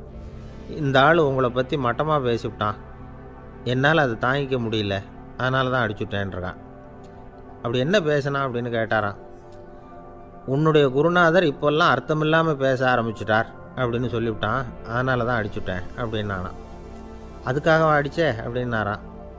நான் அதுக்காக அடிக்கலை குருவே, இப்போல்லாம் நீங்கள் அர்த்தமில்லாமல் பேசுகிறதாக அவன் சொல்கிறான், அப்படின்னா இதுவரைக்கும் நீங்கள் அர்த்தத்தோடு பேசினதாகத்தானே அர்த்தம், அது தப்பு தானே, அதனால தான் அடித்தேன் அப்படின்னானான். ஒரு பெரியவர் உட்கார்ந்துருக்கிறார். அவரை சுற்றி அவருடைய தோழர்கள் உட்கார்ந்துருக்கிறாங்க. ஏதோ ஒரு முக்கியமான செய்தியை அவர் அவங்களுக்கு சொல்லிகிட்டு இருக்கிறார். அவங்களும் ஆர்வமாக கேட்டுக்கிட்டு இருக்கிறாங்க. இந்த சமயத்தில் யாரோ ஒரு ஆள் வேகமாக அங்கே வர்றார். வர்ற வேகத்திலேயே எனக்கு ஏதாவது உதவி செய்யுங்க அப்படின்னு கேட்டுக்கிட்டே வர்றார். கேட்குறது உதவி, ஆனால் குரல் மிரட்டுறது மாதிரி இருக்குது, அதட்டி கேட்குறது மாதிரி இருக்குது. இதை கேட்டதும் அந்த பெரியவர் ஆத்திரப்படலை. ஆனால் அவரை சுற்றி இருந்தவங்க ஆத்திரப்பட்டாங்க. இதை பெரியவர் கவனித்தார்.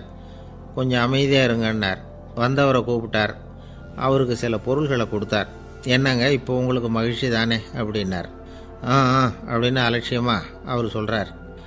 நான் உங்களை நல்ல முறையில் நடத்தினேன்னா அப்படின்னு கேட்குறாரு அவர் மறுபடியும். அதெல்லாம் ஒன்றும் இல்லை அப்படின்னு சொல்லி அவர் சொல்லிகிட்டு இருக்கிறாரு. குரலில் கடுமை குறையில. சுற்றி இருந்தவங்களால் இதை பொறுத்துக்க முடியல. கோபத்தோடு அவரை நோக்கி நெருங்க ஆரம்பித்தாங்க. பெரியவர் அவங்களையெல்லாம் தடுத்து நிறுத்தினார். வந்தவரை வாங்க என்னோட அப்படின்னு சொல்லி அழைச்சிட்டு போனார். வீட்டுக்கு போனார். அங்கே போனதும் இன்னும் சில பொருள்களை எடுத்து அவர்கிட்ட கொடுத்தார். இப்போ திருப்தி தானே, நான் உங்ககிட்ட நல்ல முறையில் நடந்துக்கிட்டேனா அப்படின்னார். அவர் முகம் இப்போ தான் கொஞ்சம் மலர்ந்தது. ரொம்ப நன்றி, இறைவன் உங்கள் குடும்பத்துக்கு எல்லா நன்மைகளையும் செய்வான் அப்படின்னு சொன்னார். இதே வார்த்தைகளை என்னுடைய தோழர்கள்கிட்டே சொல்லிட்டீங்கன்னா அவங்க கோபம் தணிஞ்சிரும். வர முடியுமான்னார். கண்டிப்பாக வர்றேன் அப்படின்னாரு. மறுநாள் காலையில் அந்த இடத்துக்கு வந்தார். அதே மாதிரி சொல்லிவிட்டு அவர் போயிட்டார். தோழர்கள்லாம் ரொம்ப வியப்போடு பெரியவரை பார்த்தாங்க. அந்த பெரியவர் தான் நபிகள் நாயகம். அவர் சொன்னார், ஒருத்தன் ரொம்ப ஆசையாக ஒரு ஒட்டகத்தை வளர்த்துக்கிட்டு வந்தான். ஒரு நாள் அந்த ஒட்டகம் கயத்தை அறுத்துக்கிட்டு ஓடி போயிட்டுது. அக்கம் பக்கத்தில் இருக்கிறவங்கெல்லாம் அந்த ஒட்டகத்தை பிடிக்கிறதுக்கு முயற்சி பண்ணாங்க. அதை துரத்திக்கிட்டு ஓடினாங்க. ஒட்டகம் தாறுமாறாக ஓட ஆரம்பிச்சிது. இந்த சமயத்தில் ஒட்டகத்தை வளர்த்தவன் அங்கே ஓடி வந்தான். நீங்கள் அதை ஒன்றும் செய்ய வேணாம், விட்டுருங்க.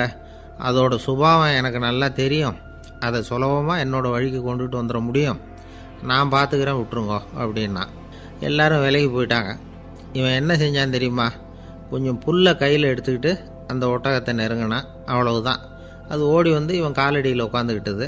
செல்லமாக அதை அப்படியே தடவி கொடுத்தான். முதுகில் ஏறி உட்காந்துக்கிட்டான். அது பாட்டுக்கு சாதுவாக நடந்து போகுது. இந்த கதையை நபிகள் நாயகம் தம்முடைய தோழர்களுக்கு சொல்கிறார். ஒட்டகத்தை மட்டும் இல்லை, சில மனிதர்களையும் கூட சில விதத்தில் அணுகி தான் அவர்களை சீர்திருத்த வேண்டியிருக்குது அப்படிங்கிறத அவங்களுக்கு உணர்த்தினார். இது ஒரு அழகான உளவியல் அணுகுமுறை. சில குடும்ப தலைவர்கள் கூட இந்த ஒட்டகம் மாதிரி நடந்துக்கிறது உண்டு. அப்புறம் அடங்கி போகிறதும் உண்டு. ஒரு குடும்ப தலைவர் காலையில் எழுந்திரிச்சதுலேருந்து சத்தம் போட்டு கத்திக்கிட்டு இருப்பார். பக்கத்தில் இருந்தவங்கெல்லாம் ஓடி போய் சமாதானம் பண்ணி பார்த்தாங்க. அவர் ஓயறது மாதிரி தெரியல. கடைசியில் அவர் மனைவி வந்தாங்க.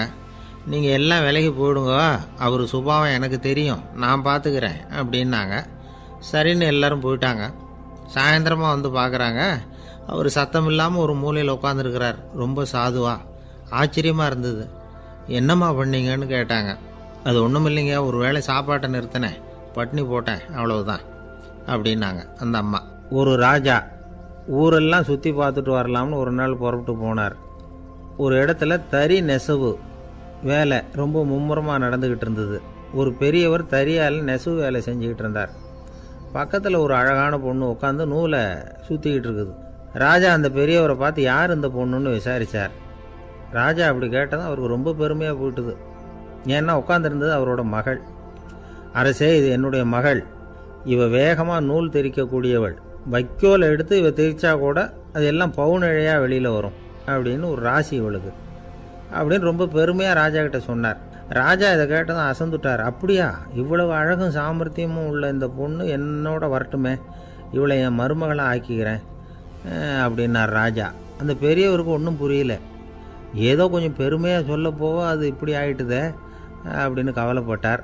இருந்தாலும் ராஜா பேச்ச தட்ட முடியுமா? மகளை அனுப்பி வச்சுட்டார். ராஜா அந்த பொண்ணை அரண்மனைக்கு அழைச்சிட்டு வந்தார். அங்கே ஒரு அறையில் வச்சு பூட்டி விட்டார். அந்த ரூமு நிறைய வைக்கோலை கொண்டாந்து போட்டு அடைச்சாங்க. 3 ராட்டைகள் வேறு வச்சுருந்தாங்க. நாளைக்கு பொழுது விடியறதுக்குள்ளே நீ இந்த வைக்கோலையெல்லாம் தங்க இழைகளாக மாற்றி காட்டணும். நாளைக்கு காலம்புறம் நான் இந்த அறை கதவை திறப்பேன். உன் தகப்பன் சொன்னது மாதிரி எல்லாம் தங்கமாக மாறி இருக்கணும், இல்லைன்னா நீ உயிர் தப்ப முடியாது அப்படின்னு உத்தரவு போட்டார். பாவம் அந்த பொண்ணு என்ன பண்ணும்? பகல் பூரா அழுதுகிட்டே உட்காந்துருக்குது. ராத்திரி பூராவும் தூக்கம் வரல. மறுநாள் அதிகாலை நேரத்தில் யாரோ கதவை தட்டுற சத்தம் கேட்டுது. பயந்துக்கிட்டே கதவை திறக்கிறா. திறந்து பார்த்தா வெளியில் 3 அவலட்சணமான பெண்கள். ஒருத்திக்கு கால் அகலமாக முறை மாதிரி இருக்குது, இன்னொருத்திக்கு கட்டை விரல் கரண்டி மாதிரி பெருசாக இருக்குது, 3ஆவது பொண்ணுக்கு உதடு தடித்து ரப்பர் மாதிரி தொங்கிக்கிட்டு இருக்கு. யார் நீங்கள், உங்களுக்கு என்ன வேணும் அப்படின்னு கேட்குது இந்த பொண்ணு. நாங்கள் உங்களுக்கு உதவி செய்கிறதுக்கு தான் வந்திருக்கிறோம் அப்படின்னு சொல்லி உள்ளே வந்தாங்க. உட்காந்தாங்க. கொஞ்ச நேரத்துக்குள்ளே உள்ளே இருந்த வைக்கோலையெல்லாம் தங்க இழைகளாக மாற்றி கொடுத்துட்டு போயிட்டாங்க. காலையில் ராஜா வந்தார், பார்த்தார். ஆகா பேஷுனார். இன்னும் கொஞ்சம் வைக்கோலை கொண்டாந்து அந்த ரூமில் போட சொன்னார். இந்த வைக்கோலையும் இன்றைக்கி தங்கமாக மாற்றிவிடு, நாளைக்கு மறுநாள் உனக்கும் இளவரசனுக்கும் கல்யாணம்னு சொல்லிவிட்டார். இன்றைக்கி ராத்திரி அந்த 3 பொண்ணுங்களும் வந்தாங்க. வைக்கோலை பொண்ணு இழைகளாக மாற்றினாங்க, புறப்பட்டாங்க. இந்த பொண்ணு அவங்க காலில் விழுந்து வணங்கினா. என் உசுரை காப்பாற்றினீங்க, உங்களுக்கு நான் என்ன கைமாறு செய்ய போகிறேன் அப்படின்னா. பயப்படாத, நீ விரும்பினா எங்களுக்கு ஒரு உதவி செய்யலாம். உன்னுடைய கல்யாணத்துக்கு நாங்கள் 3 பேரும் வரோம். நீ எங்களை வரவேற்று ராஜாக்கிட்டேயும் இளவரசர்கிட்டையும் நாங்கள் உன்னோட பெரியப்பா பொண்ணுங்கன்னு சொல்லி அறிமுகப்படுத்தி வை, நாங்கள் விருந்து சாப்பிட்டுட்டு போயிடுறோம் அப்படின்னாங்க. ரொம்பவும் சந்தோஷமாக சரின்னு ஒத்துக்கிட்டா. கல்யாண நாள் வந்தது. கல்யாணம் ரொம்ப கோலாகலமாக நடந்துக்கிட்டு இருக்கு. எல்லா தேசத்து ராஜா ராணிகளும் வந்துக்கிட்டு இருக்கிறாங்க. அந்த 3 அவலட்சணமான பொண்ணுங்களும் சேர்ந்தாங்க. யார் இவங்கன்னு கேட்டார் ராஜா. என் பெரியப்பா பொண்ணுங்க அப்படின்னா அந்த பொண்ணு. காலும் உதடும் கட்டை விரலும் ஏன் இப்படி உங்களுக்கு அவலட்சணம் ஆயிட்டுது அப்படின்னு கேட்டார். அதுக்கு அந்த பொண்ணுங்க பதில் சொன்னாங்க. என்ன செய்யறது, ஓயாமல் வைக்கோலை நூற்று ஒருத்தியோட கட்டை விரல் அப்படி கரண்டி மாதிரி ஆயிட்டுது. நாக்கில் தொட்டு தொட்டு திரிச்சதுனால ஒருத்தியோட உதடு அப்படி ஆயிட்டுது. காலால் கட்டையை அழுத்தி அழுத்தி தறி போட்டதுனால இன்னொருத்தையோட கால் அப்படி ஆயிட்டுது. உங்கள் மருமகளாக வந்திருக்கிற இந்த பொண்ணு அந்த 3ஐயுமே செய்ய தெரிஞ்சவ தான். என்ன ஆக போதோ இன்னும் கொஞ்ச நாளில் அப்படின்னாங்க. அவ்வளவுதான். ராஜா பயந்துட்டார். அம்மா, இன்னையிலேருந்து நீ இளவரசனின் மனைவி. நீ எப்பவும் அழகாக இருக்கணும். அதனால் நீ இனிமேல் வைக்கோலை திரிக்கவே கூடாது அப்படின்னு உத்தரவு போட்டார். அவளை இக்கட்டான சூழ்நிலையிலேருந்து காப்பாற்றின அந்த 3 பொண்ணுங்களும் சந்தோஷமாக திரும்பி போயிட்டாங்களாம். சுவாமி சின்மயானந்தர் இந்த கதையை சொல்லியிருக்கிறார். தன்னலம் மறந்து சுயலாபத்தை தியாகம் செய்கிறது வைக்கோல்லேருந்து தங்க இழையை நூக்கிறது மாதிரி அப்படிங்கிறார் அவர். அது இருக்கட்டும், இப்போ நம்ம கதைக்கு வருவோம். ஒரு ராஜா தன்னோட மகனுக்கு சுயவரம் நடத்தினார். எல்லா தேசத்திலிருந்தும் ராஜகுமாரர்கள் வந்திருந்தாங்க. ராஜகுமாரியை கல்யாணம் பண்ணிக்கலாம்ங்கிற ஆசையில் சுயம்பர மண்டபத்திலேருந்து எல்லா ராஜகுமாரர்களும் அலறி அடிச்சுக்கிட்டு வெளியில் ஓடி வந்துக்கிட்டு இருக்கிறாங்களாம். ஏன் அப்படி எல்லாரும் மிரண்டு போய் ஓடி வர்றாங்கன்னு கேட்டார் ஒருத்தர். அதுக்கு இன்னொருத்தர் விவரம் சொன்னார். ராஜகுமாரியை இன்றைக்கி தான் அவங்க நேரில் பார்த்தாங்களாம், அதுதான் அப்படி ஓடி வந்துக்கிட்டு இருக்கிறாங்க அப்படின்னார். ஒரு தடவை நாரதர் ஒரு தெரு வழியாக போய்கிட்டு இருந்தார்.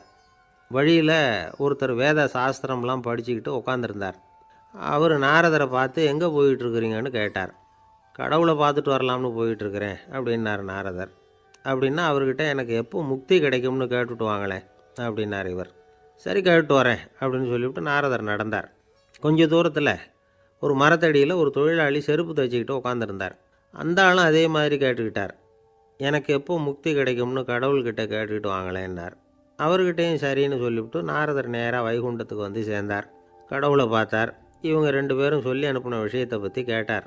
அதுக்கு கடவுள் சொன்னார், அந்த செருப்பு தைக்கிற தொழிலாளி உடல் நீத்ததும் உடனே என்னை அடைவான். ஆனால் அந்த சாஸ்திரம் படித்த ஆள் இப்போதைக்கு என்கிட்ட சேர மாட்டான். அவன் இன்னமும் பல பிறவிகள் எடுத்து அங்கேயே இருக்க வேண்டியிருக்குது. எப்போ இங்கே சேருவான்னு எனக்கே தெரியாது அப்படின்னார். நாரதருக்கு இதோட ரகசியம் என்னங்கிறது புரியல. எனக்கு ஒன்றும் புரியலையேன்னாரான் கடவுள்கிட்ட. சீக்கிரம் புரிஞ்சுக்குவேன், நீ திரும்பி போகிறப்போ நான் இங்கே வைகுண்டத்தில் என்ன செஞ்சுக்கிட்டு இருக்கேன்னு கேட்டால் ஒரு ஊசியின் துவாரத்தில் ஒரு யானையை கோத்துக்கிட்டு இருக்கிறேன்னு அவங்கக்கிட்ட சொல்லு அப்படின்னார் கடவுள் சிரிச்சுக்கிட்டே. நாரதர் பூமிக்கு திரும்பினார். கடவுளை பார்த்தீங்களா, எப்படி இருக்கார் அப்படின்னு விசாரித்தார். வேத சாஸ்திரம் படித்தவர். ஓ பகவானா, அவர் யானையை ஊசியின் காதில் நுழைச்சிக்கிட்டு இருக்கிறார் பார்த்தேன்னார் நாரதர். ஊசி காதில் யானையா, அது எப்படி முடியும்? நீங்கள் சொல்கிறத நான் நம்ப மாட்டேன்னு விட்டார் அவர். சரி, இந்த ஆளுக்கு இறைவன் பேரில் நம்பிக்கை இல்லை அப்படிங்கிறத நாரதர் புரிஞ்சுக்கிட்டார். அடுத்தபடியாக அந்த தொழிலாளி இருந்த இடத்துக்கு போனார். இறைவனை பார்த்தீங்களான்னு கேட்டார் அவர். பார்த்தேன், ஒரு ஊசி துவாரத்தில் யானையை கோத்துக்கிட்டு இருந்தார் அப்படின்னு சொல்லிவிட்டு நாரதர் அந்த ஆள் முகத்தை கவனித்தார். அந்த தொழிலாளி இதை கேட்டுட்டு கொஞ்சம் கூட ஆச்சரியப்படலை. அவரால் முடியாத காரியம் கூட உண்டானார். என்ன இப்படி சொல்கிற, ஊசியின் துவாரத்தில் யானையை கோக்க முடியும்னு நீ நம்புறியா அப்படின்னு கேட்டார் நாரதர். நிச்சயமாக நம்புகிறேன்னார் அவர். அது எப்படி அப்படின்னு கேட்டார் இவர். இதோ பாருங்கள், நான் இந்த ஆலமரத்தடியில் தான் தினமும் உட்காந்துருக்கிறேன். தினமும் இந்த மரத்திலிருந்து எவ்வளவோ பழம் கீழே விழுது. இந்த பழத்தில் இருக்கிற ஒவ்வொரு விதையிலேயும் உள்ள ஒரு ஆலமரம் இருக்குது. ஒரு சின்ன விதைக்குள்ள ஒரு பெரிய ஆலமரம் இருக்க முடியுங்கிறப்போ ஊசி துவாரத்தில் கடவுள் வந்து யானையை நுழைய வச்சாருங்கிறத ஒத்துக்கிறதுல என்ன கஷ்டம் இருக்குது அப்படின்னு ரொம்ப சர்வசாதாரணமாக பதில் சொன்னாராம் அந்த தொழிலாளி.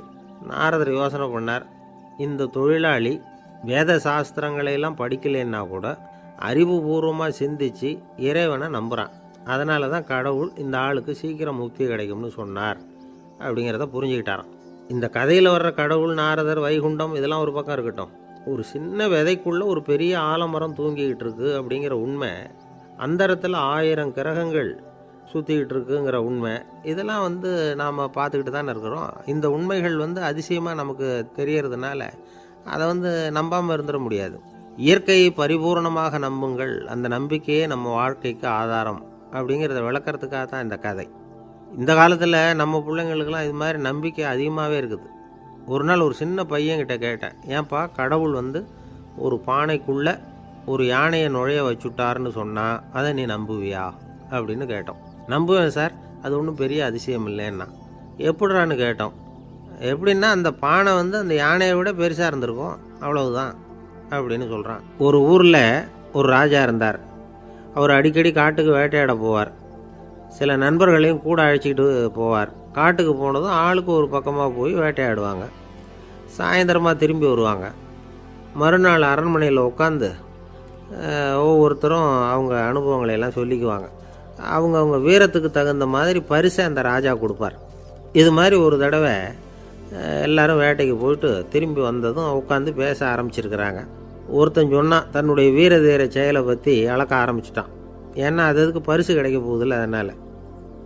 அவன் என்ன சொன்னான் தெரியுமா? அரசே, நேற்றுக்கு காட்டில் என்னாச்சு தெரியுமா? எனக்கு நேராக ஒரு சிங்கம் வாயை திறந்துக்கிட்டு வந்துட்டுது. நான் பயப்படவே இல்லை. உடனே ஒரு கல்லை எடுத்து குறி பார்த்து வீசினேன். சிங்கத்து வாய்க்குள்ளே போய் அந்த கல் மாட்டிக்கிட்டுது. அவ்வளவுதான்.